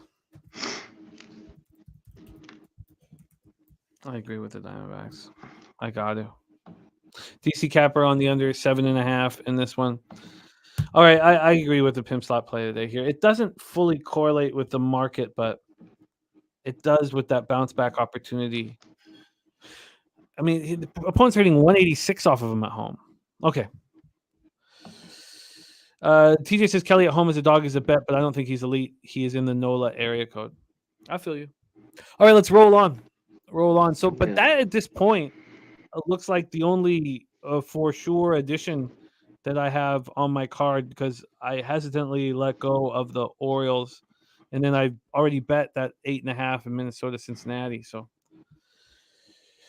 all right, and Sharpie says Kelly's made me a lot of money. I just try to stay out of the division. You know what? Just before, and I'm sorry that we're sitting here for too long because I can't. I'm so excited to talk about these 3 spots in MLB or in NCAA football that I'm on, and I want to hear what C-Mac has to say about them. So I would just like to just look at his batter versus pitcher here against these San Francisco Giants. Here, give me a second. Come on. Oh, shit. Sorry. Here we go. Okay. This will just take 1 second, then we'll move on here. Also, afternoon baseball just about to start. We're 4 minutes away from first pitch in Braves, Phillies. So against Kelly, they have some pretty good numbers. Some of them have some pretty good numbers. I mean, Jock has great numbers, but he hasn't hit a jack in 25 at-bats. But no, but he gets the big guys, or a lot of the important pieces. And then Logan Webb has been hit by some of these guys here, but not by Ketel Marte, who you want to have okay numbers against him. All right, I'm going to move on. Eric Jones says Arizona 10-2 straight up in this spot, and 3-8 to the under. Gagnon said, did anyone take the Guardians? I missed that one. They're hitting balls cashed in DraftKings last night by stacking their cheap hitters. No, what happened here, Gagnon, was C-Mac is on the other side. He is on the Royals at plus 138 in that spot. All right, let's move on. 4:10 p.m. Eastern, the Colorado Rockies 56-95, 22-55 on the road at San Diego. Padres 74-78, 41-36 at home. Chase Anderson going up against Seth Lugo. Chase Anderson coming off a great start. That was against Logan Webb in the thin air in Colorado, where he's been pretty good. On the road, he's only thrown 28 2/3, but he's been poor. He's allowed 9 home runs on the road in 28 2/3, 308 opponent's batting average. But here's another vet who's pitching for a contract. So, you know, I don't know what to do with Chase Anderson. I've really never really known what to do with Chase Anderson. Let's take a look at the weather in San Diego to get this off and rolling. 72 Fahrenheit, 8.2 miles per hour left to right. It stays between 8.2 and 9 miles per hour left to right. We go over to Ballpark Pal for the park factors. This is the least offensive expectation here on the board. It's plus 3% home runs, but minus 6% doubles and triples, and minus 10% overall runs. Cheshire saying that Chase Anderson is a sieve. Makes me think hockey is right around the corner. Let's take a look at the line history here for Padres Rockies. You have these Padres at minus 265. They open up minus 260. I don't know how anybody could bet them in this range. You know, I even as like a piece, I can't comprehend, you know, who would want that. We have this total sitting at 8.5. It opened up at 9. The first time it went to 8.5, it went right back to 9. So there's some fluctuation with this total. It is juiced slightly to the over, but we have a move to the under and really no move to the Padres. Let's take a look at the cash flow here for this one. The 18% of the tickets and 88% of the cash on the Rockies. I mean, that does make sense to me. 45% of the tickets, 66% cash on the under, which tells me that, you know, Chase Anderson's capable of pitching well here. A DC Capper on the run line for the Padres. Mackey is also on the run line for the Padres. And Sharpie says it really is overcast out here, and Hader blowing the no-hitter got to be the icing on the cake for the Padres season. take it away for us here, C-Mac. What are your thoughts? Rockies, Padres, at Petco? Yeah, you nailed it there, Jimmy. How can you take the Padres? All of a sudden now they're playing good baseball doesn't mean shit. They're scoring a ton of runs. But when I first looked at this, it's just the pitchers here is under for me as well. Just Chase Anderson's ERA on the road. He's just gotten lit up. He's just gotten shelled. That's the one thing here that kind of is keeping me back up. We know Lugo. He's been all right this year. We all know his stuff. He just goes out and does what he does. But yeah, there's too much here. Maybe the Padres, keep scoring runs and win this game, but this number's way too big. Free bet Rockies here, first 5. And I might take it still. What time was this game? Was this 1? 1 year time. 1:10 year time. Okay. Yeah, All but right. I look under. Yeah. Do we think that Chase can do this again against this tough lineup on the road? I don't know. That's my problem. It's just not appealing enough for me.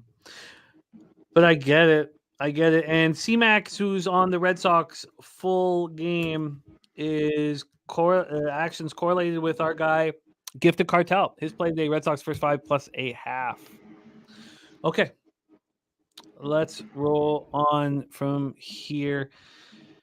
No action for us on the 410 spot. So that's all the afternoon action. Let's move on to evening action here. 6:40 p.m. Eastern, Los Angeles Angels 68-83, 33-43 on the road.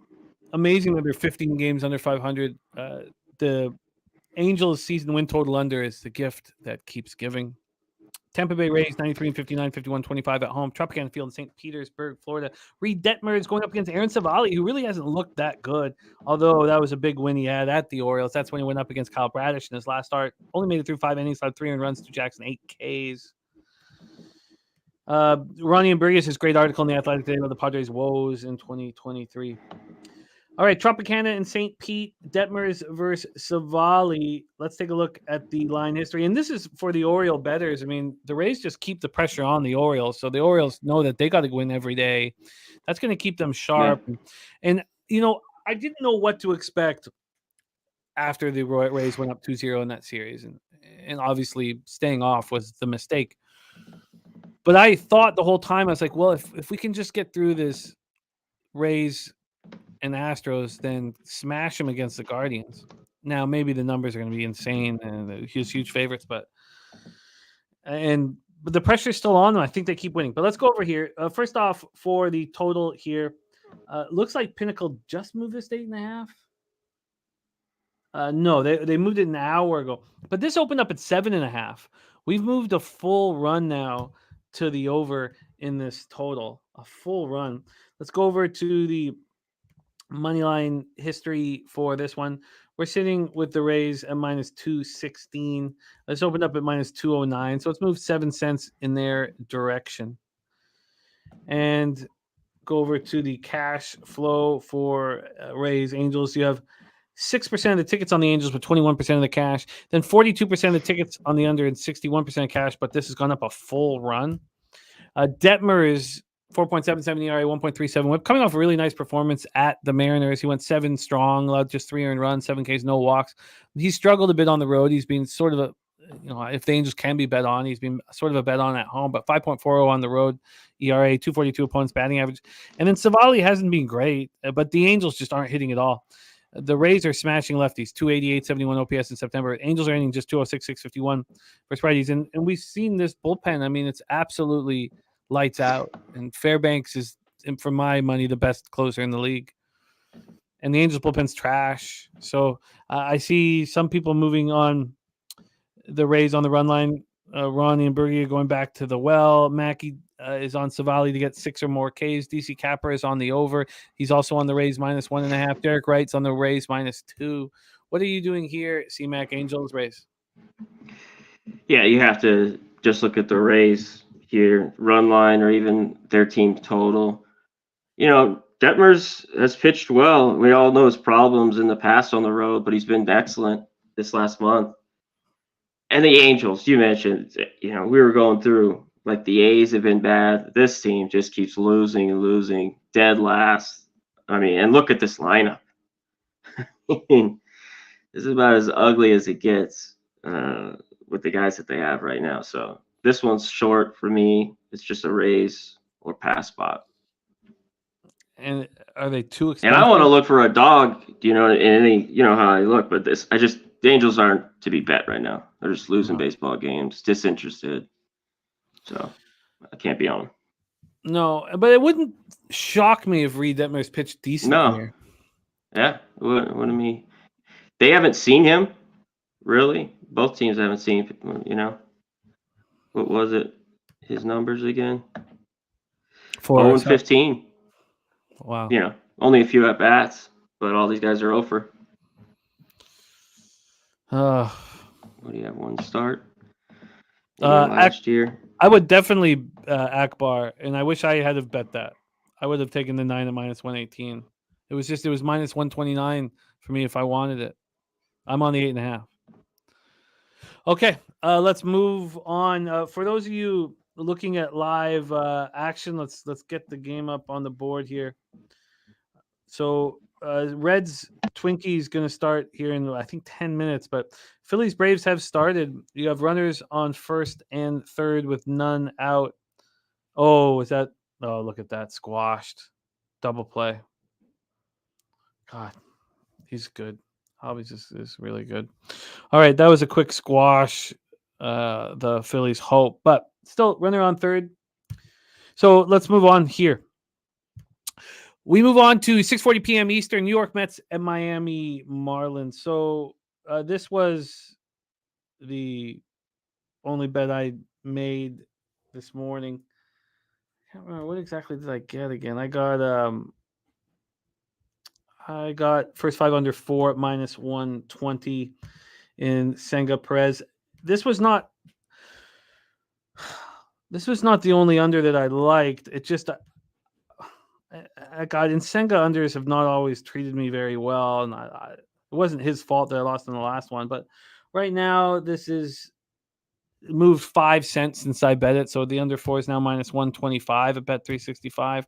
Lone Depot Park in Miami, Florida. These Marlins 44-33 at home this year, and Yuri Perez is a pitcher that I trust at home, even though his numbers aren't great. 4.34 ERA, 236 points batting average. I thought that he had better numbers at home. I wonder if I'm always so nervous, and I've not seen it happen, but I'm always so nervous that when I'm lacking sleep, that I'm going to give out the wrong splits.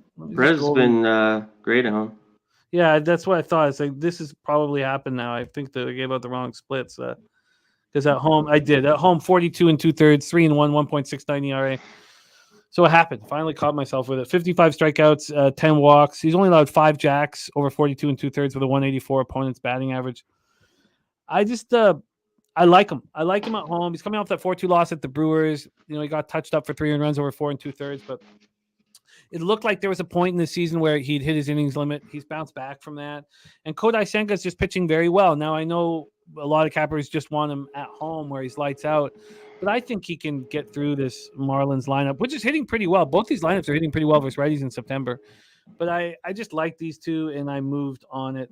I'll get the Cartel says Senga 4-2 with a 2.47 ERA in 11 starts the second half of the season. 1-0 with a 1.42 ERA in 3 September starts. Sharpie says he has a half unit bet on Hunter Green over 7.5 strikeouts, so he can get hit hard. But if he don't, and we can still cash a K prop when getting hit, so we have action both ways. So with all that being said, we can just move. Oh, I don't know if I did the full line history. I just told you what it moved at Bet365. So let me do this for you. We have Perez and the Marlins sitting at -114. That's exactly where they opened at Pinnacle. And from a total standpoint, we are sitting here at 7.5 at -110. This did open at 7, so it's gone up a half run. And then from a cash flow standpoint, we have 81% of the ticket, 74% cash on the under, and then 63% of ticket, 74% cash on the Miami Marlins. Philly Eagle Flyer said cash the Marlins first 2 innings draw the last 2 games, and he's on it again today. Let's see what C-Mac wants to do with this one. Lone Depot, Mets, Marlins. I do kind of like the Marlins here at home. They're right around -120 though, everywhere. But I like Perez. You mentioned he's been dominant at home, and I think he goes the 4 or 5, and I get why you like the under. I don't know if I'm going to pull the trigger on it. The 4. It's everywhere right around minus 125. Do you see any 120s of the 4? Let's check, because this was one of the rare occurrences where the line was better at Bet365 than at Pinnacle. So let's just check here if we can get this. We have the first, minus 122. So that hasn't moved. That's where it was, minus 122. Yeah, I'm interested in this game because I think it's a tight one. Marlins at home. And you mentioned, I just think it's a big game. Senga's been better on the road. He just seemed to settle in more on these road starts as the year's gone on. And the strikeouts, have been there. And the walks haven't been as bad, especially, the second half. So I get it. Then right around 10th, both these teams, they've kind of busted out in spots the last month, the offense, with the Mets and the Marlins. But two good pitchers, a lot on the line. Marlins need to keep winning. And with this guy on the mound, I lean their way and the under. I get it. Yeah, I'm. The fact that you lean towards it, I like a lot. It gives me confidence in it. It's the one that I moved on. So if I add the Diamondbacks, and I'm only gonna have 3 spots on today's card, which is fine as we start toning it down and working on other sports as well, toning down MLB. And it's not like this has been a really profit. I mean, it's been a tough year for me. So I don't mind kind of moving past it, not having a ton of action here. Shout out to RVD 420 in the casino with his mom. She's killing it right now. Good luck, anyone. Good luck for everyone today. I love that you're in the casino with your mom. I'm going to be with mine. My mom's coming to town here in a couple weeks, and we're heading down to the Seneca in Niagara Falls, New York. Oh, yeah. Can't wait to hit that casino. That they give you free drinks when you gamble. They're one of the few. It's going to be fun. Rightfully so. Yeah, especially you're gambling. Come on. Yeah. It's the least they can do. Shit. I'm excited. To hit the casino there. Sharpie says first 14 starts for Senge, walked 3 or more 11 times. Last 10, him and Alvarez have figured it out. Says does Arise play? Sprained his ankle in pregame yesterday. TJ saying Elder can't find the strike zone. Harper really bailed him out with the first pitch swinging double play. Mikey Seneca sounds like a border crossing. You're damn right it's a border crossing.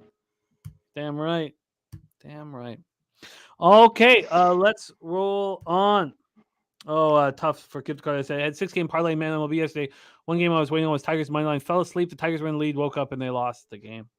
It's probably better that way than to have watched it in person and then not being able to sleep, which is what would happen. All right, let's bring Jose back because we had a lot of love for his New York Yankees. Well, not his, but his betting wise today. A lot of love. Both TJ and Razor were feeling a similar spot here with Yankee Stadium in the Bronx. Let's start with the weather in New York. We have 68 Fahrenheit, 5.1 miles per hour out, 5.1 to 4.6 miles per hour.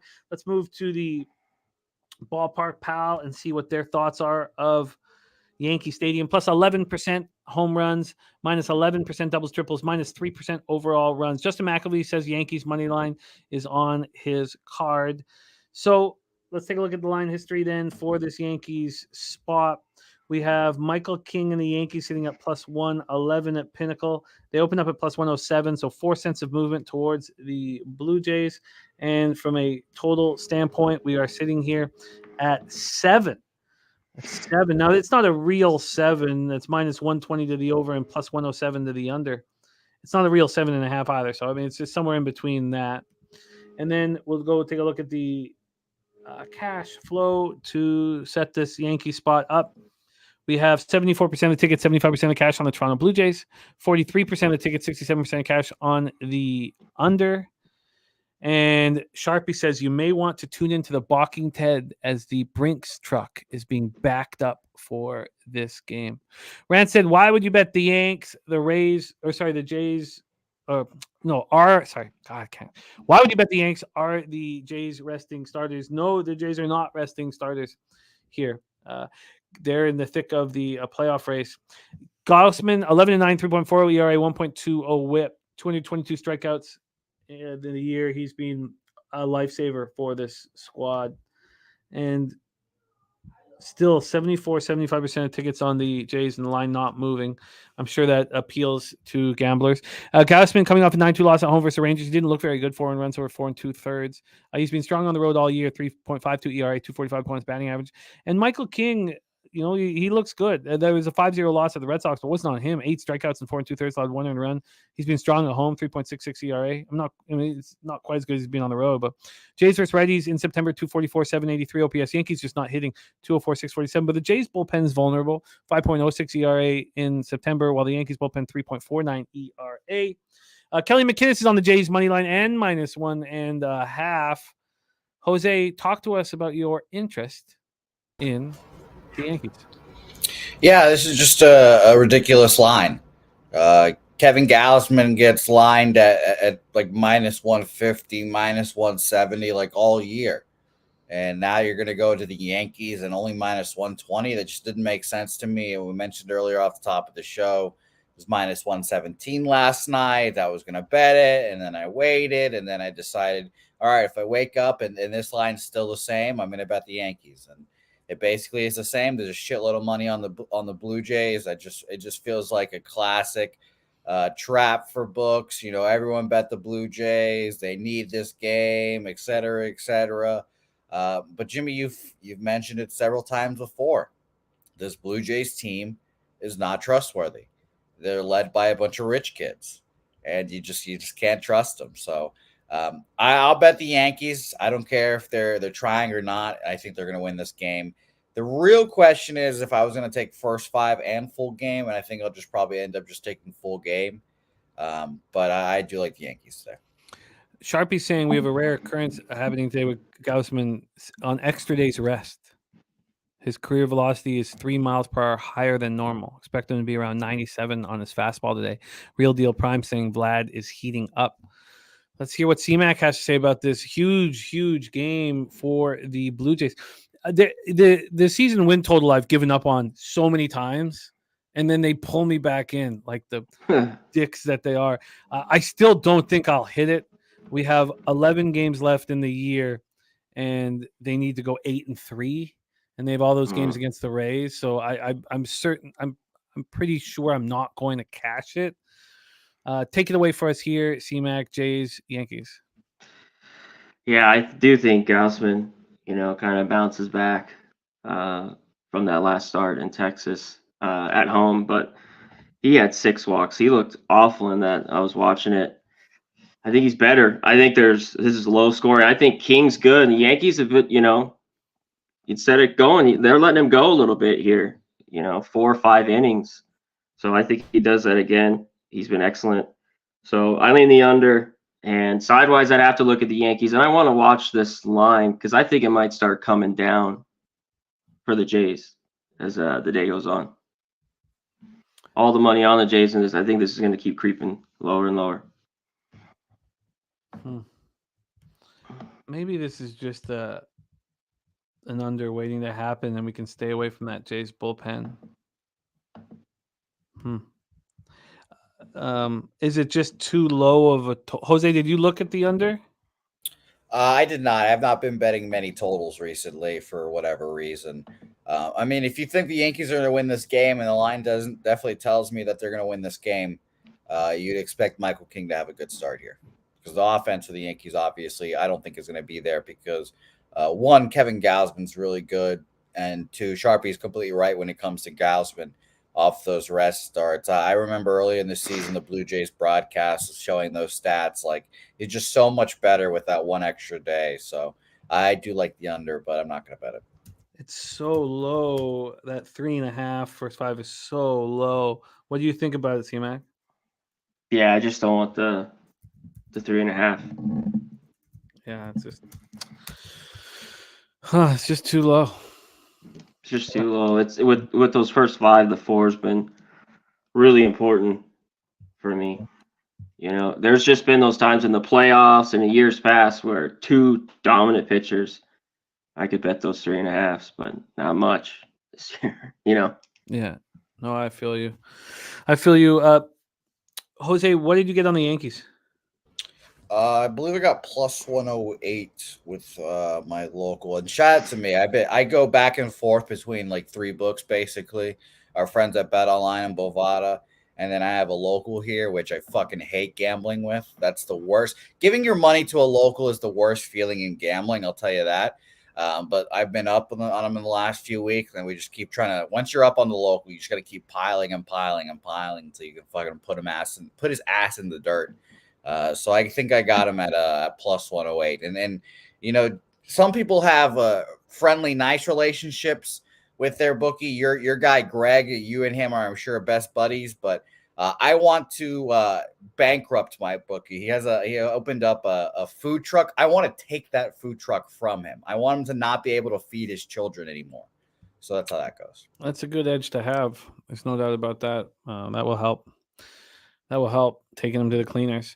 I don't know what to do with this spot right now, but I like it. Yankees plus 108 for Jose.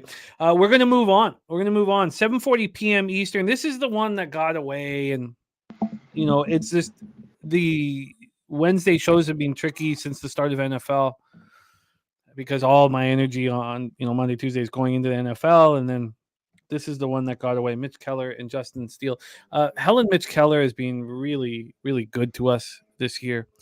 And I like him. I think he's a bet-on pitcher. We also have the spreadsheet play of the day here for our guy, Ron Crawford. Jose, can you hit up the Ron Crawford video for us? Spreadsheet play today, the Cubs -1. And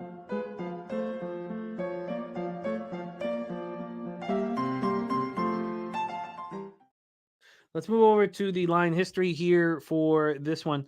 This first five, I just missed, man. So stupid. And I shouldn't have missed it because this line didn't come out till 8:35 this morning. Like this wasn't a line that was out overnight at Penny, and I shouldn't have missed it, but I did. It opened up at 4.5, and it wasn't even that juice -114. The fact that it opened up at 4.5 was the reason why I was kind of like stalling.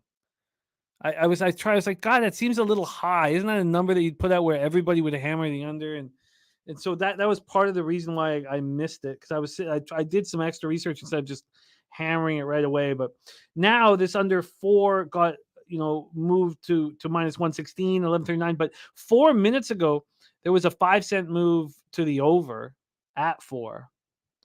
So I don't. It pissed me off. But let's go to the full game for those of you looking at the full game here in this one. Now 2-0 Phillies, the gift play of the day in business. And those of you who like live action can look at getting through, moving on the Braves now. Those of you who like the Braves to begin with, if that was part of your cap, Hunter Green got through the top of the first, so no score now with Cincinnati at the plate and Bailey over on the hill. Here with this one, this full game total is sitting at 7.5. It's juiced to the over. It did open up at 8. As I said, this opened up at 8:35 a.m. So at 9:18 a.m. was when this moved to 7.5. From a money line standpoint here, we have the Cubbies at -175. They opened up at -171, not a move towards them. And TJ says, based on how Elder is pitching, I would absolutely not move on the Braves. He's not finding the zone, and when he does, it's dead red. Yes, Londo, I bet the under in the Reds game. I got the 8.5 at plus money, or just plus 100. Not really plus money. So let's take a look at the cash flow for this Cubbies spot. Cubbies Pirates, 16% of the tickets, 50% of the cash on the Pirates. I guess that's why it's not moving, even though 84% of the tickets are on the Cubs. Then 88% of the tickets and 96% of the cash on the under. It's a lot of money on the under. At least it moved. Mitch Keller coming off brilliant start. We were all over that. That was also the gift play of the day there. I believe that was the Pirates on Friday from our guy TJ. 8 innings, 2 hits, 7 Ks, 1 walk, and a 2-0 win at home. He went up against Gray. It was beautiful. On the road, he struggled this year, 5.15 ERA, 275 opponents batting average. Justin Steele coming off getting lit up and smoked at Arizona, 6 earned runs. It feels like this would be a good bounce back spot for him at home against the Pirates, who don't hit lefties. They hit lefties with average 257, but no power, 696 in September. Cubs versus righties 243, and their power is gone, 729 OPS. Cubs bullpen 3.82 ERA in September, while the Pirates are 4.11. And TJ says, yes, it was. We all love the gift. We all love the gift. Take it away here for us, C-Mac. Pirates, Cubbies. Floor is yours. The Cubs, this is a big game. Cubs, too, all year have just kind of owned the Pirates. I think they're 10-1, 9-1 or 10-1 so far. This is where Steele's been money, right? All year at home. You just talked about it. He had back-to-back starts. The home start where he was good against the D-backs, then he gets ripped with the 6. And Keller coming off another good one after he had kind of had a rough time, and then has traded a good outing, bad outing. I think he's pretty good here. The price is too big with the Cubs. I mean, if you like the Cubs, you take a run line. I'm not going to do it in this one. And I just can't get on the Pirates here in this one. In the end, I'm going to stay off. I think Steele, pitches well. Yeah. And you think I missed out on that 4.5? It was going to be minus 125, I think, at Bet365 when it was going to be juiced. Do you think I missed out? Yeah, I would like a 4.5. Yeah. I'm not going to reach at the 4 right now. I'll just stay angry. TJ says if Noli was here, this is a skull, a dead under. Huh. What did Ballpark Pal have this again? Sorry, I don't know if I looked at it. Ballpark Pal's Wrigley even for homers, minus 6% for runs. It is blowing out slightly. Huh. TJ, did you move on the full game under in this one? God, it feels like Keller will pitch well again. Let's just take one look at Mitchie here. Keller here is, well, here we go, Mitch Keller. And look at these road starts, because I feel like he's been pitching better on the road. But he got lit up by you have an excuse for that. And he was great against the Cards and the Twins. So I think you have the excuse there put in. He's just had some horrible road starts. But other than those, he's been okay. Milwaukee.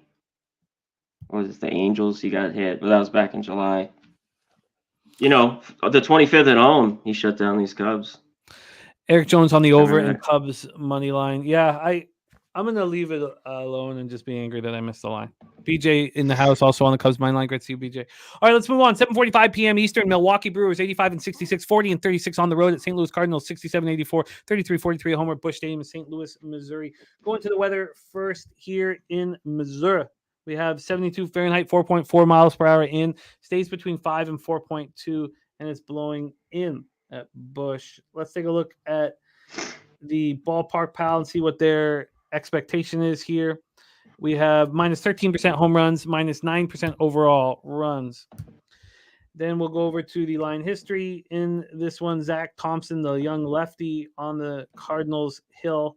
And this opened up with the Cardinals minus 109. They're now minus 106. So we've had 3 cents of movement to the Brewers.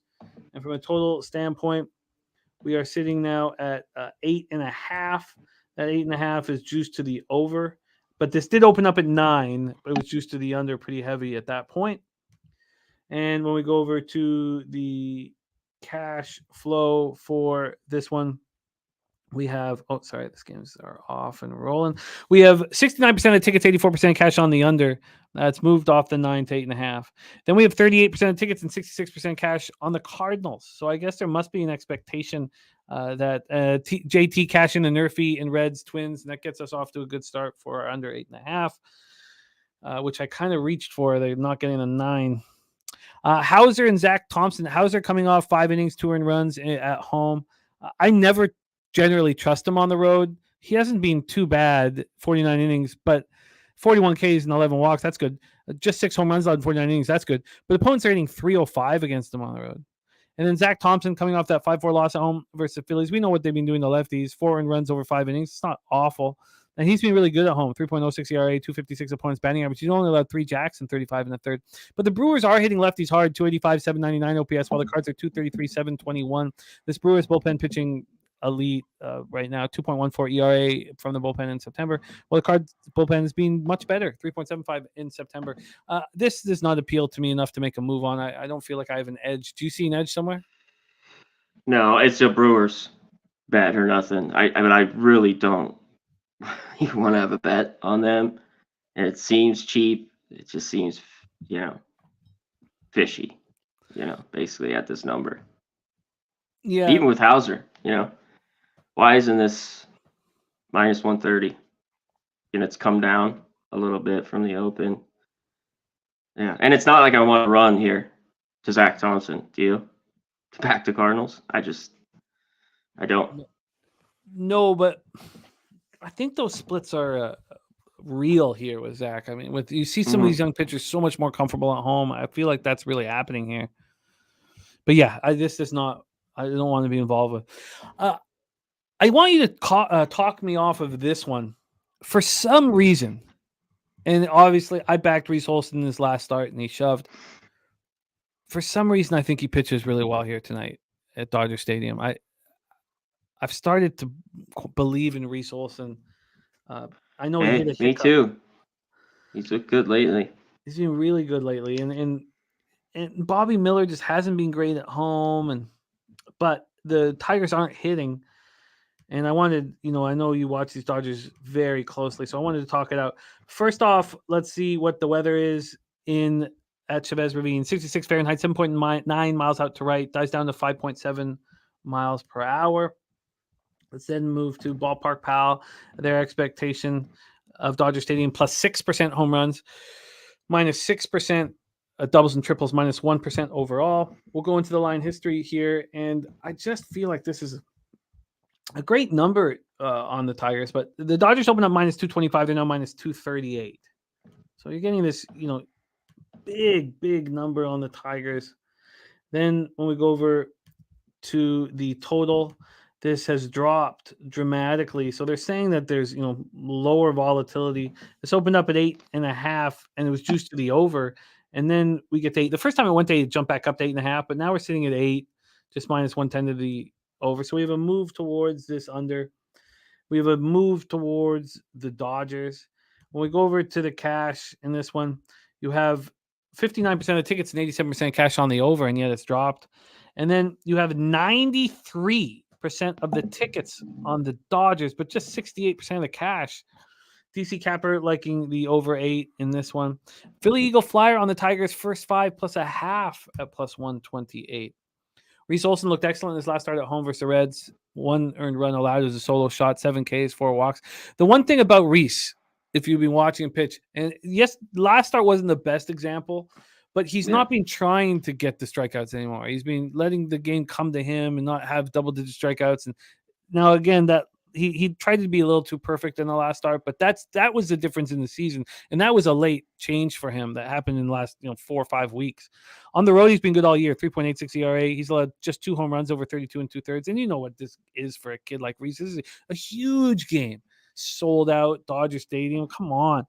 Going up against Bobby Miller, 3 earned runs over 5 2/3 in his last start. 6-3 win at the Mariners. But at home, he's got a 4.73 ERA. He's still dangerous. And Tigers versus righties just 231, 644. Look, Dodgers are raking 279, 828 versus righties, and the Dodgers bullpen's been amazing. So how short do you cut this game down? First 7, first 5, first 3. What do you do here against the Dodgers team that doesn't need to win these games? So Andrew G liking Bobby Miller. TJ says I agree. Olsen probably pitches well, but Detroit bats are cold. I only project 3.1 runs for Detroit. He's on the under here for a normal size bet. Well, that appeals to me. That all appeals to me. Let's see what C-Mac has to say about this spot. Tigers, Dodgers, take it away. Yeah, on the total, I get it. The Dodgers have kind of got me, exploding too many big innings. You know what I mean? And I've liked them a little bit more full game. It's just worked out where the first 5's gone over. Olsen's been really good, and I've been on him a little bit too this year. Jimmy, good and bad. He's been good. I remember that start against San Diego at home. He got lit up. He gave up 5 real quick. I was on that. He lost. But these last 4 starts been really good. Even that last start, you talked about it, he walked 4. But he's the Yankees, Cole bats, 2 White Sox starts, and the Reds. So teams that really aren't hitting. And even with the Dodgers, really nothing to play for, like you mentioned. I just worry a little bit here with him. But Bobby Miller, at this point, just an innings eater because they're just going to need him now in the playoffs. But he's been okay, like you mentioned, and still got pretty good stuff. And the Tigers, just the runs haven't been there. But I'm interested first, 3 or first 5 with the Tigers with this number. So am I. I was going to wait for the lineups with this game a little bit. I want to see what the Tigers do and what maybe the Dodgers as well. Bet 365 giving me a great number on the 8.5. Pick 'em. I'm surprised. I'm very, very surprised. All these other books have it at minus 125, and Pinnacle's moved to 8. I got to bet that right away. I think that's a really nice opportunity. And then if we're looking to cut it down and see, where can you get the Tigers? This is off the board now. Some of the first 3s are out. Yeah, some of the first. So the first 3, plus a half's minus 120. Don't want to pay a vig on it. The first 5 plus a half's plus 115. God, that first 3 plus a half. I mean, you're looking for 9 outs against the Dodgers, and against this Dodgers lineup, you just got to get through those first 2 batters. I mean, I know it's not like a walk in park, but if you can get past Mookie and Freeman, then you're good. And Mookie and Freeman are just they're as good as any baseball players. Yeah. And lately, again, this is what the problem will be in the playoffs is, like, if they just get anything out of the bottom order, which they have a little bit, Outman's got the power at least. Rojas has been finally swinging the bat. Hayward, out of nowhere, having an unbelievable year. He's at like 285, 15 homers. Martinez is back. He's hit a couple jacks the last few days. So, because there's been a little more of those games where they haven't done anything and the bottom order has come through. But you're right. 2 huge outs, 1-2. There is good of a top of the lineup in the history of the sport. Mookie. Yeah, right now what they're doing this year. Yeah, you show me 2 other than the 1 and 2 on any other team in the last 150 years. Show me. I mean, they're just spectacular. I find this very interesting. I don't want to have. This would mean that I would have 40% of my action on this last game at 10:10 p.m. Which is just not, it's just not how I want to enjoy life. I just but this makes sense. I mean, even that first 3 plus a half, I think, is at a decent price. So I'm going to be on the under 8.5 in that first 3 plus half. I'm going to move on both of them. I know the first 3 plus half is minus 120, and you don't want to turn a dog into a favorite, but all I'm looking for is 9 outs. And when I've been doing this, saying 9 outs, I've been cashing these first 3 plus halves with these big dogs.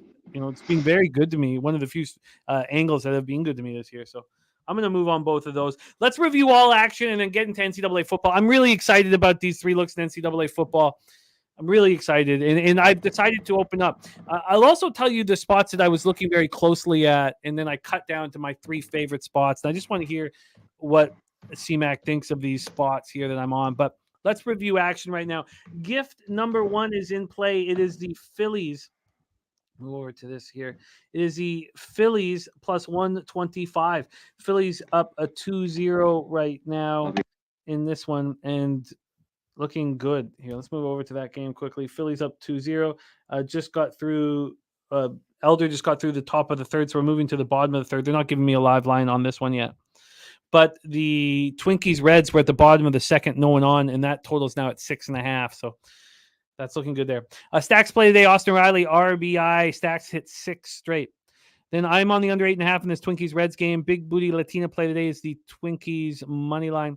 Then CMAX on the under 9.5 in White Sox Washington. That game starts in 6 minutes.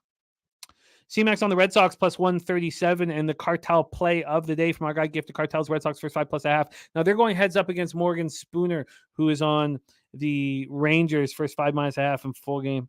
By the way, for those of you looking at the live line, the Braves Phillies is up right now. The total's at 8.5, juice to the over, and the Braves right now live are plus 145. Then we'll move on to the second gift is the Orioles, and TJ got in at plus 105. Jose got in at minus 120. I'm going to stay off.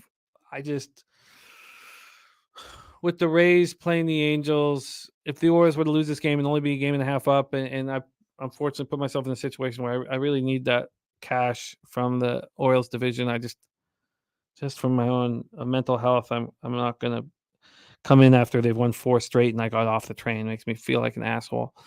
C-Max on the Royals at plus 138, been cashing with the Mariners A's. We are off. I'm going to add the Diamondbacks. That's the pimp slap play of the day, the Arizona Diamondbacks and Merrill Kelly.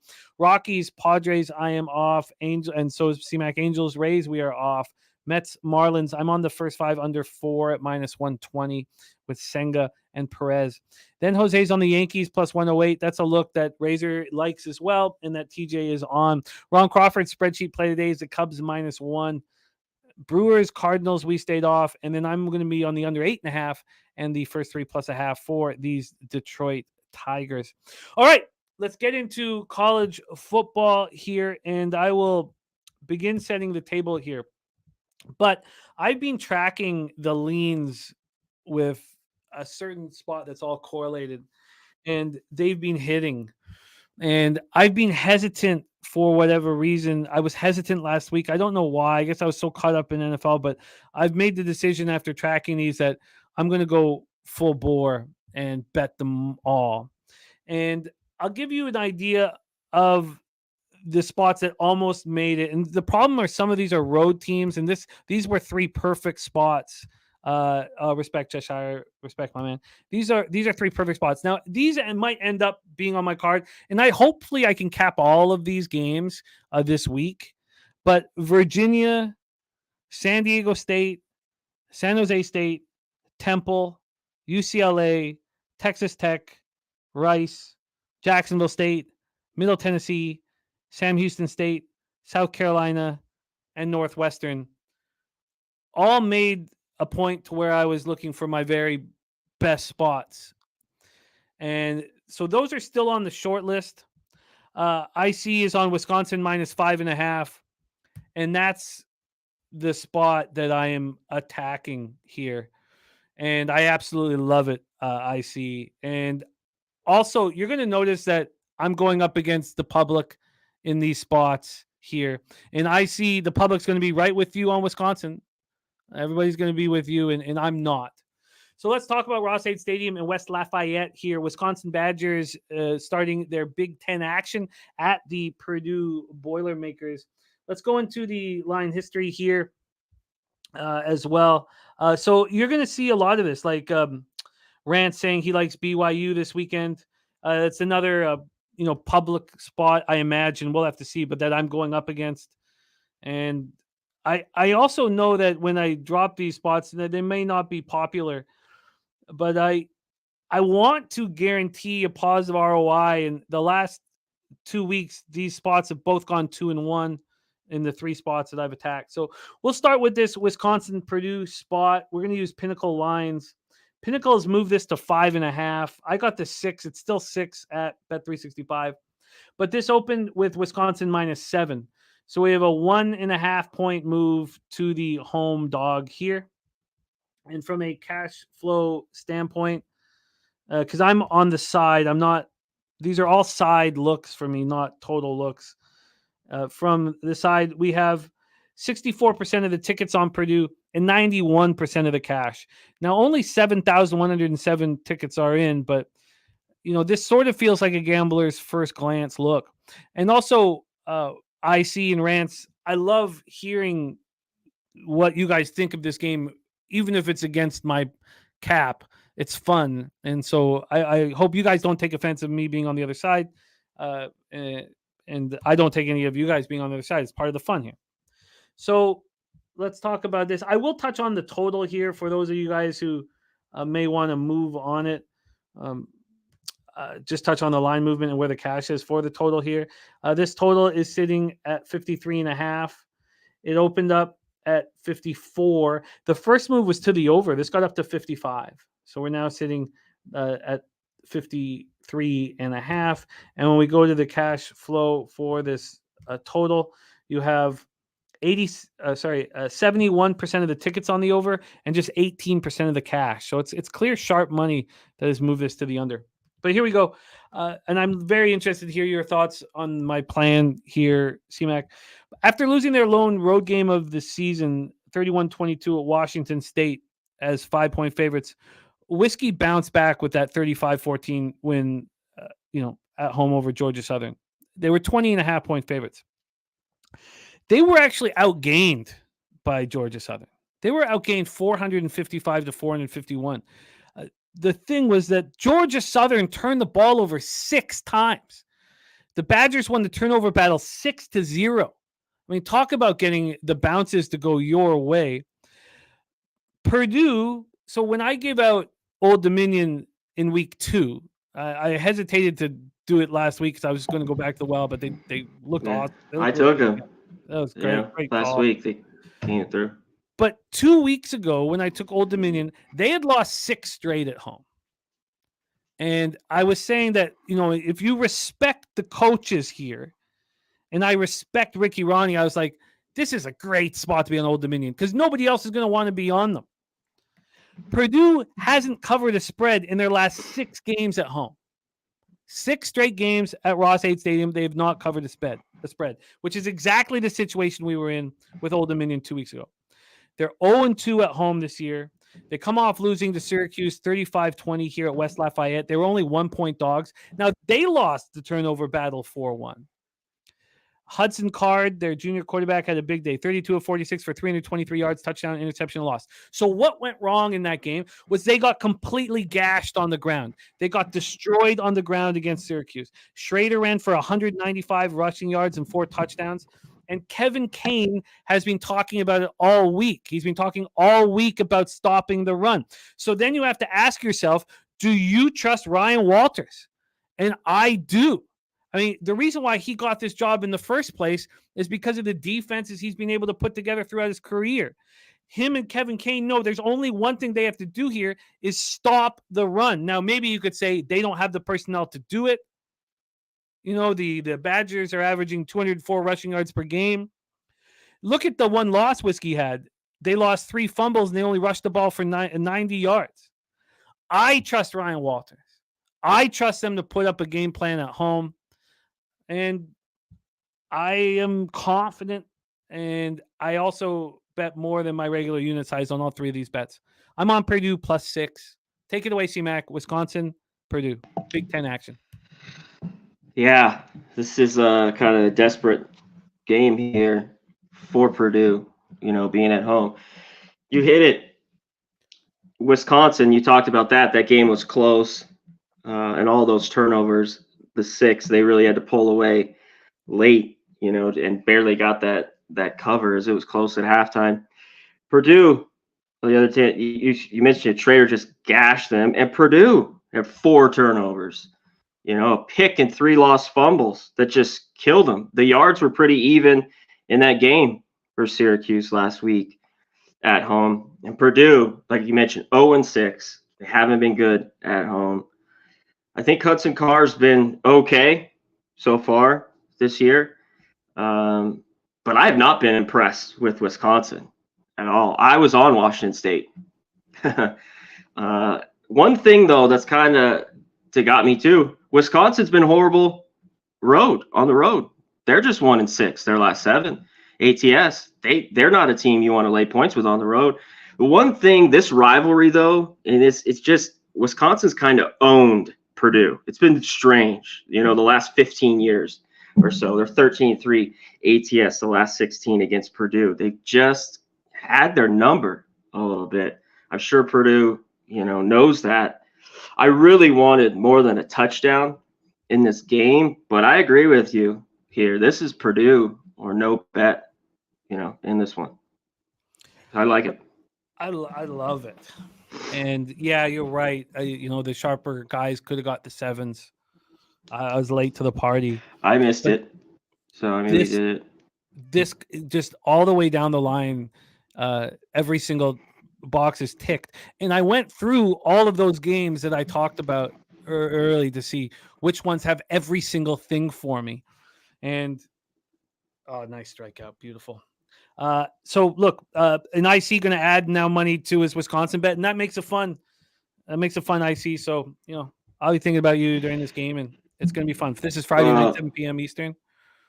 Dude, it's like I thought the same thing. They just had 4 or 5 turnovers. Illinois, they finally though did stop the run against Penn State, and if that didn't happen, I think they'd cover that game last week because they were a team that got gashed. So it was like, where is this defense? Purdue's kind of similar all week. The run. You got to stop it, and we know that's what Wisconsin wants to do. So yeah, Purdue needs to step up because the defense is not that great. And we can trust Ryan Walters to put up schemes, can't we? I mean, isn't this how he got the job in the first place? This is how he got the job. So this is how he got the job. So it's I really can't wait for this Friday night. It's just going to be must-watch action for me. All right, let's move on to the next spot on the board for me, and that is unfortunately going up against who is moving on BYU Rants. Unfortunately. I am on Kansas here. BYU with their first game in the Big 12, and they're 3-0. When you look at this line, I would think that this is another spot where I think of Razors gamblers first glance. You'd think, oh God, BYU's getting this many points. Look how good they've been this year. And I'm going to go up against it. We're at David Booth, Kansas Memorial Stadium in Lawrence. Let's go over to the line history here to get this started. The total, which I'm not on, we can start there. This is 3:30 p.m. Eastern, is sitting at 55. It's juiced heavy to the under. There are 54.5s on the board. So this opened up at 55.5. It got up to 56. It kind of had the same trajectory as the game we just spoke about. And then when we get over to the spread for this one, here we go. We'll get over to the spread for this. We're sitting at 9 at Pinnacle. I got 8.5. This opened up at 8. When this opened up at 8, in 29 minutes, it moved 1.5 towards Kansas. I mean, that's obviously gamblers that Pinnacle respects hammering it right away. Then it drops to 9, which is where it stayed. Now, if you look around, there's 8.5s on the board. I got an 8.5 at Bet365. When we go over to the cash flow, Mr. Always Profit, what's happening, man? IC says Nevada hung around with Kansas. I'm worrying, was that Kansas not trying? This is what I love. That's such a huge part of the cap for me, IC, what you're just talking about. This is exactly what I want when I bet on a football team. I want, especially a young, when we're talking college basketball or baseball, college football. Here we go. So let's go over to the cash flow here for this spot at 3:30. So for that total, 25% of the tickets, 48% of cash is on the under. And I get it. I just don't want to be involved in it. This has 79% of the tickets on BYU because at first glance, you're like, oh, there's too many points for BYU. They're playing good football. Only 42% of the cash. The big bets are coming in on Kansas. 4-0 Phillies, says BJ. Wow, look at the gift go. So let's talk about this. So BYU off this great start to the season. They come in off a 38-31 win at Arkansas's 9-point dogs. Here's another spot where they won despite being outgained 424-281. They beat Arkansas despite only gaining 4.9 yards per play. So they got fortunate. Kansas has won both their home games by double digits. They beat Missouri State by 31. I mean, who cares about that spot? Jalen Daniels wasn't there, and look at the competition. Then they beat Illinois by 11. They come in off a very ugly 31-24 win at Nevada as 28.5-point favorites. Lance Leopold knows that it is unacceptable. He's been all over the Jayhawks all week, telling them, if you play like you did against Nevada, you are going to give BYU a victory in their first game in the Big 12. Do you want to do that? Hammering that home nonstop to them. And these are kids. Sometimes kids need to be hammered. Jalen Daniels, look what he's done since he's been back. I mean, he's electric. and he didn't deliver against Nevada. Kansas averaging 10.3 yards every time Daniels drops back to pass, 17th in the country in yards per game. And that's with the game against Illinois, who I know their defense is not as strong as it was last year, but against a strong defense. They aren't just beating up on bad opponents. This is a real offense. Is BYU really capable of winning back-to-back road games and coming into their first Big 12 game and covering the touchdown? I don't think they are. And I love that Kansas looked awful against Nevada. That's going to be my MO on all of these spots that I consider best bets. I want a team that just got slapped in the face and needs to wake the fuck up. And that's what has happened. Leopold's going to lose his shit, and he's been yelling at them all week. So I moved on Kansas. I got -8.5. C-Mac, what do you think of this spot? Yeah, you just hit it there, Jimmy. Back-to-back big road games for BYU. And I don't really know what to make of them, so far. And I do know who the quarterback is, Clean Slovis. We've seen him throughout the years and kind of know what he's going to do. They got kind of a couple gifts there from Arkansas in that fourth quarter, those couple turnovers that helped them out. And Kansas, you mentioned, just sleepwalked that Nevada game, a Nevada team that's just looked awful. They were not interested at all, just kind of ho-hum, get in and get out. BYU, too, hasn't been great against the number, at all. The problem is, after last year kind of riding Kansas, that great start, they've been awful. ATS. Really their last win in their last 7 was that Illinois game. They just haven't got it done. That's what I'm worried about here with over the touchdown. That's the only thing here. I do think they win the game at home. I just, stretching out here to 8.5, I think it might be too many, even though they're going to be pumped and ready for this. And one other big thing is, they had a couple defensive players out, but they came back in the second half last week. I'm still not sold on their defense at all. And I hope if this number keeps dropping, I will hop on the over maybe. And both these teams have been pretty good to the over. I think the game could be similar to the Illinois score, Jimmy, and that would get this game over. So if it creeps down, I was thinking in 53, then I'll turn around and actually take the over because I think we can get some points in this game. So I get it, but it was just too many here for me to lay. Yeah. The fact that was my first thought as well, and the line was still moving towards Kansas was enough for me to trust. Yeah, you got to feel good about it. To trust it. But yes, it's a lot of points. So, over a touch. I mean, this would be a really nice 7. So I completely hear you, man. I hear you.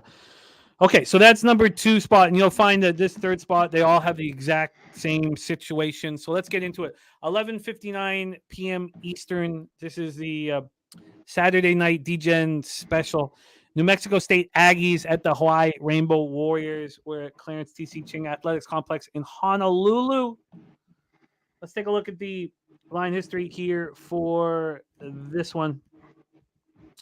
Rob Free says Astros win today. Says never take the Orioles when they are or become the favorite. Wow. So Rob Free backing the Astros in that game that we broke all down. This is a spot that opened with Hawaii -2.5.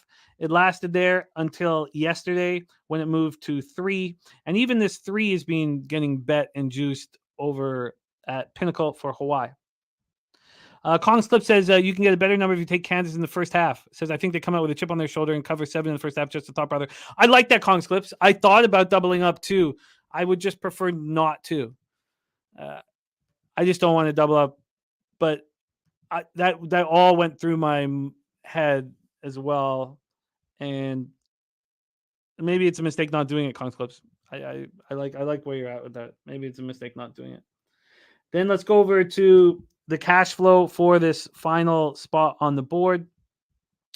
We have 66% of the tickets on Hawaii and 85% of the cash. So we have the market moving towards them. When we go to the total in this one here, we go over to the total. We have 75% of the tickets on the under and 69% of the cash, 79 and 65. And then when we go to that total. Sorry, here I didn't have that set up right. Here we go over to the total. Here we go. We have it sitting at 57.5, and it opened up at 58.5. So it's dropped 1 point with this move towards the under. Okay, let's talk about this. IC going up against me in all these spots. That's part of the fun. So he's on New Mexico State +3. He's just says it's just a fade of Hawaii. Says he hasn't even watched New Mexico State play. That's makes it more fun when these games go up to know that I'm going up against you in all three of them. New Mexico State comes in off a huge win at New Mexico. 27-17 is 2.5-point dogs. Pavia threw for 23 yards, 2 touchdowns. He ran for 96 yards. That was a big win over a rival. Hawaii comes in off losing 55-10 at Oregon, getting kicked in the teeth by a Power 5 school. 38.5-point dogs. Shager, I like him. He only threw for 131 yards, and everybody's remembering them getting destroyed. So Hawaii has covered the spread in 6 of their last 7 games at home, and I think this is the perfect bounce-back opportunity.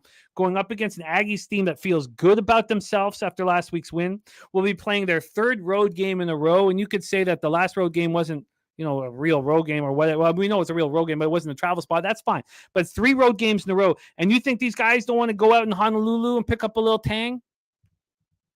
This is a perfect spot for the Rainbow Warriors here. What do you think of this spot here? And I see saying 55-10 isn't as bad as it could be. Look, we all know Oregon let go, put their foot off the gas pedal in the 4th quarter. I don't care. I think this is exactly what I want.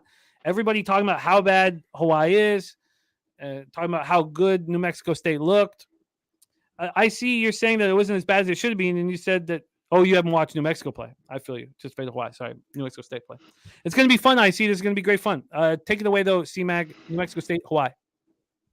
I think the line's about right. And, with the bet, though, Jamie, one place you want to back Hawaii, is at home. This is where you want them. Even laying the 3. I'd want more of a pick 'em in this spot, but at least there's no hook in this game.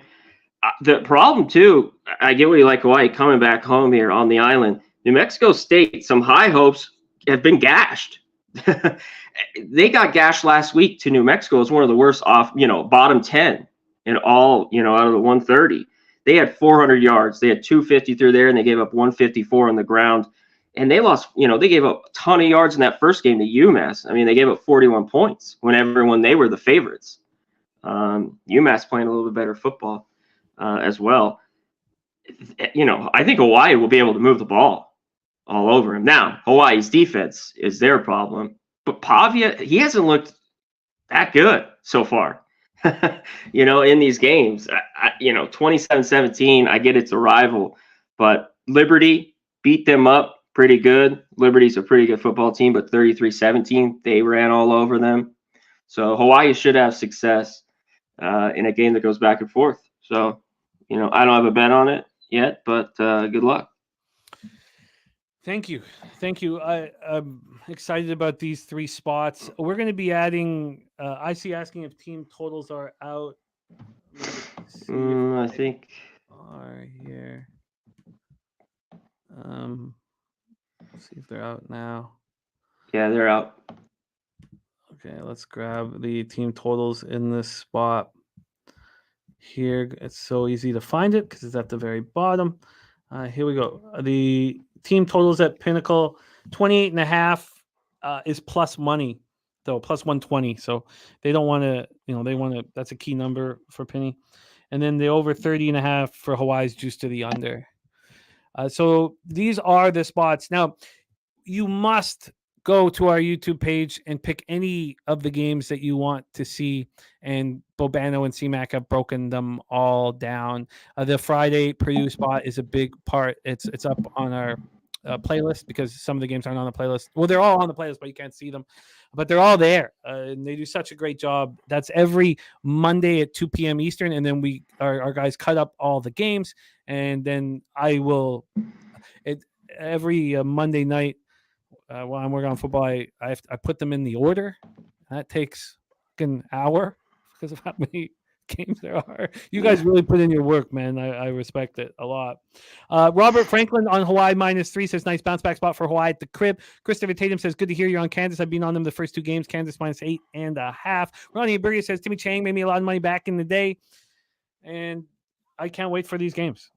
They're very, very fun here. And C-Mac, thank you for coming on to the show on short notice with Ragu being under the weather. Thank you for being so ready to rock immediately when I send you the message. It means a ton to us. And is there anything that you want to touch on in this giant college card, or you want to just direct everybody to your videos? Is there any favorite spot that you have or anything you want to touch on? Check out the video. I went over some yesterday on the radio. You hit on a few. Sam Houston, the South Carolina game. I do like 2 road dogs this week a little bit. I think it's just too many there. I love Washington. And one thing I need to see is more of their defense that's looked good, but I don't think they've played anybody, because I think that defense, obviously last year, gave up a ton of points. It kind of went back and forth. They lost to Cal. We know we love Cal as a home dog with Wilcox. But I think over 3 touchdowns, a little bit too many. They're just really high on Washington. Penix Jr., crazy. I mean, he might win the Heisman. So that's kind of the one I'm not going to go crazy, because I still don't know about that Washington defense. I don't think they're great. And I think Cal can move the ball. That game last year, at Cal, 28-21. And I have one other one that I liked. It was Auburn. I just am not impressed with Texas A&M at all. I know they're at home, but I think over a touchdown, Auburn stays in that game. Peyton Thorne can be a thorn in your side, especially if you want to bet on him. But I think they have the athletes and definitely are in that football game with Texas A&M. So those were some I was looking at. I gotta say, Jimmy, I saw you. Let's hit the real quick the NFL. I gave the Bucks last night on there, and I thought I said the 5.5. I thought it'd go to 6. Maybe I was waiting, and then now looking at today, I see 4.5. So because I was like, maybe I'll get 6 and wait. I still love the 5.5 with the Bucks, but I saw you on that today. I want to mention. Yeah, for those of I'm coming off taking it right in the prison pocket, and it's just things can get away from you, and we're only in week 3, man. And thank God I was up before the debacle, but I've got all those games went over, or 14 overs last week, or was it 13 or 14?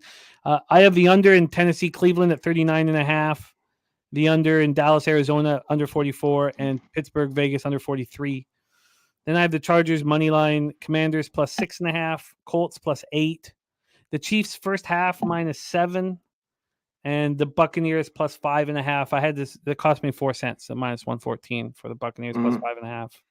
Hey, if Baker Mayfield is clean, like they're in the game. Like if he has a blow up and is old Baker Mayfield, of course. Like I think that's really it, because at least right now the Bucs defense is coming to play, and the Eagles, they've thrown all over them a little bit these first few games. Their secondary, is not at full strength right now, and we don't know exactly what's going to happen to that secondary, because right now at this spot right now we have Blankenship and Bradbury. We don't know. And when they lose Maddox Avonte Maddox done for the year, so now you have an undrafted free agent filling in for Avonte Maddox. It's very, very, very. It's just I can't wait to see the game. And then the big thing for me with the Bucs, we know that their defense is going to be great. We know that Baker Mayfield's very lucky to have these spectacular receivers in Evans and Godwin, but Rachaad White. I mean, didn't we think this was going to be one of the worst running attacks in the league? Rachaad White had a game. Now, will he be able to do that against the Eagles front seven? Exactly. I don't think you get a 7 with the Broncos. They're awful, believe me. But I think this is kind of, they at least go in there and play. Dolphins really fat, happy right now, 2-0. They got the Bills on deck. I think the Broncos, I really want the 7, but I think they hang around there, and that's tough to bet. It's tough to take Russell and everything you've seen there. So, Well, yeah. That was that's something I wanted. Mm-hmm. I wanted the Broncos. I just couldn't press the button. I couldn't do it. I haven't bet or anything. I was just wanted to, talk to you about it. I was looking at it. Well, these are the spots that I wouldn't mind actually touching on if we have a minute. So I looked long and hard at that 49ers first half team total over, with the scripted plays from Shanny, and I just couldn't do it. Something just held me back. That one. Then the next spot that I was like wanting to bet were the Falcons. I had that 3.5 sitting there, and I wanted to do it, especially after the debacle of the Detroit Lions defense. But then I was like, am I sitting here buying the Falcons high and selling the Lions low? And I was like, I'll stay that one's off. tough. That's exactly what you're going there. Do you think the Falcons can go on the road? Probably a pissed off Lions team, but that's why I was on the Seahawks. Obviously, they kind of have their number, but Lions now, a lot of press, a lot of hype. They start laying numbers where they were catching points, in pass or be a pick 'em type game. So I get it. That hook was kind of important there. That was whatever 5 when it opened and came right down. So then I leaned to the under in the Saints-Packers game, and I leaned to the Saints. Mm-hmm. But something held me back from both of those, whether it be the market or just not everything correlating, and I just couldn't get to the window here. Ron Crawford's NFL spreadsheet play today is the Denver Broncos. Okay. That's the spreadsheet play today. And I like to hear that. So I sat there for so long looking at that. And then I looked at the Pats forever as well. Yeah. I do not want to be sitting here with short road favorites. I don't want them. I don't want if I can get away from them. But I was staring at that spot, just like, Troy's moved on the Pats. He got the 2.5 at -115. And if I wanted to get in, I could get that right now. It's available right now. Bet365, 2.5 -115. So, then I got the Commanders at +6.5. And then I kind of, with Petrie and Jimmy Ward being out, I don't know how anybody can back the Texans. Will one of them return? Because the Texans, this number is it's pretty ridiculous. It's dropped down to 9. There were 10s. CJ has Washington +7, Chicago +13, and Atlanta +5. For a nice job getting Atlanta +5 for a game script situation.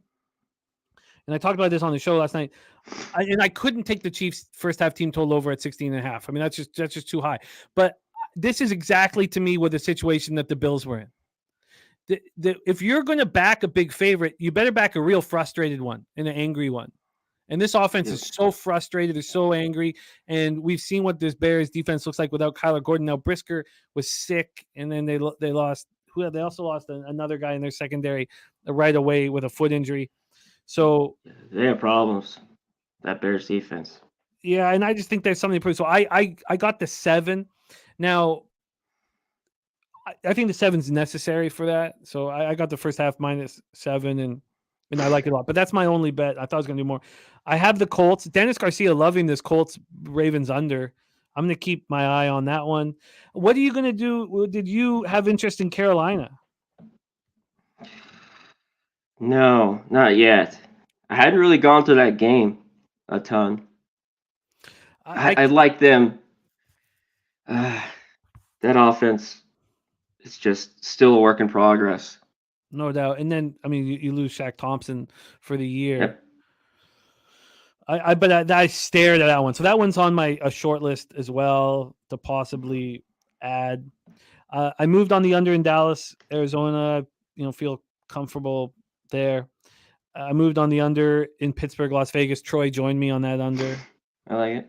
And then the Bucks I have, and this is what I want for the late game for Rams Bengals. I want Burrow to be announced out, and then I'm going to take the Bengals. I'm gonna take Browning and Bengals. How big it'll be a huge switch and it'll be overdone, and you'll have to wait till the very last minute to bet it. You will.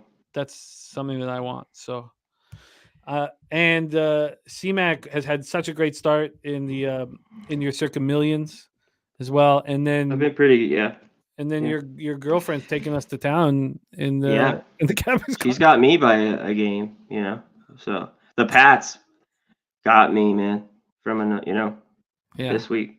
It's like, damn. Yeah. So excellent work. TJ said I can still get a 10, and he's about to fire on it on that Texan spot. This is going to be so much fun. C-Mac, so with these opportunities for you to roll with us on Wednesday, we should, touch on some of your NFL looks if you can on these Wednesdays, take advantage of it. But I mean, we're going to get NHL from you this year, right? I mean, we've never had a chance to really keep NHL together. Yeah, just a little bit. Yeah, 3 years ago, so that'll be great. We'll get NHL back in. We'll get NBA back in. So that's going to be all good. All right, we got to put a bow on this show here. We got a ton of stuff coming up. We also haven't picked which game you want to focus on for your Saturday live stream. And I know. There's so many beauties here. I guess, what is the one that's most appealing to you? Is it UCLA, Utah, Florida State, Clemson, Ole Miss, probably Alabama? Florida State, Clemson. Florida State, I think. Clemson? Yeah. That makes sense. Because I don't know, we could do, I don't want to do I don't know, with the late game. I know we have the UFC. So I think the Notre Dame game is the biggest game. But I think that's a late game, I believe. Yeah. Florida State. But if not, I think we do Florida State. Clemson. I like that. I think we lock that in. Thank you guys so much for being here and supporting the show. As you know, CMAC, Unicorn Capper, we're going to be hammering all the different sports. So, CMAC, what's going on for the rest of your schedule this week? The Saturday. That's it. I'll be with Sharpie here the next 2 days. Oh, next 2 days. Okay. Yeah. So just in a little bit, I got everything almost finished with my hitting props and jacks. So I'll be in there in just a bit. Yeah. And then Saturday, college football. Sweet. And then we got our live streams Sunday, Monday, but Sunday night you got to prepare for your college show. So, I'll be on Monday. Beautiful. The Mondays are wild, man. Absolutely wild. That's as wild as we got another double up, huh? Yeah, and Clint hitting the 30-1, and that was nuts. That was fucking crazy. Scoop and score. Scoop and score, man. Scoop and score. Wow. All right. That is our show for today. Thank you guys so much for being a part of this. Morgan Spooner, Mackie, Kongs Clips, TJ, Justin McElvey, Brian Watson, Daryl Turner, Rants in the house, Tony Bass looking at Titans +3. I took a long look at that. Raymond Reichart, Just Darren, Christopher Tatum, IC. Thank you guys. Thank you for being a part of this. We truly have nothing without you guys. And Rob Freed in the house, Gifted Cartel. We had the Ass Eater play today from our guy, Reclaim James, Mr. Always Profit. Thank you guys so much. Cheshire, Ronnie Ambergia, DC Capper. Thank you guys. Jeffrey Moore, Saturated. Thank you. And we got a lot of work to do. This is a high season in NHL and NBA haven't even started yet. So, CMAC, any last words for the Cappers here supporting the show? You just hit them all, Jimmy. Thanks for having me. Shout out to you guys. Best chat ever. Post Source Radio. You know it. Let's get out of here. Yeah, and those of you who are hammering so hard and dealing with a day job and trying to put all your time into capping and all that, we respect you and we salute you and thank you and don't worry about the lack of sleep. Just keep fighting on and good luck. And good luck. Go out there and get that fucking cash. Jose, we talk about these guys, working their asses off. I messaged CMAC at midnight. He's ready to rock, a few hours later on the show. Jose drives all the way from the Astros game straight to San Antonio so he could produce the show. Thank you, Jose. This is what it's all about. It's all about putting your head down and doing the work. So let's get after it and let's get that cash. Sharpie cashing the Hunter Green strikeout prop in the fourth, says stop sleeping. Balking Dead at 3:10 p.m. with CMAC and Sharpie. And then we have at 5 p.m. The return of Say Hey plays of the day. So let's go out there and get the fucking cash. Leche! Hey, Los Bookmakers milk.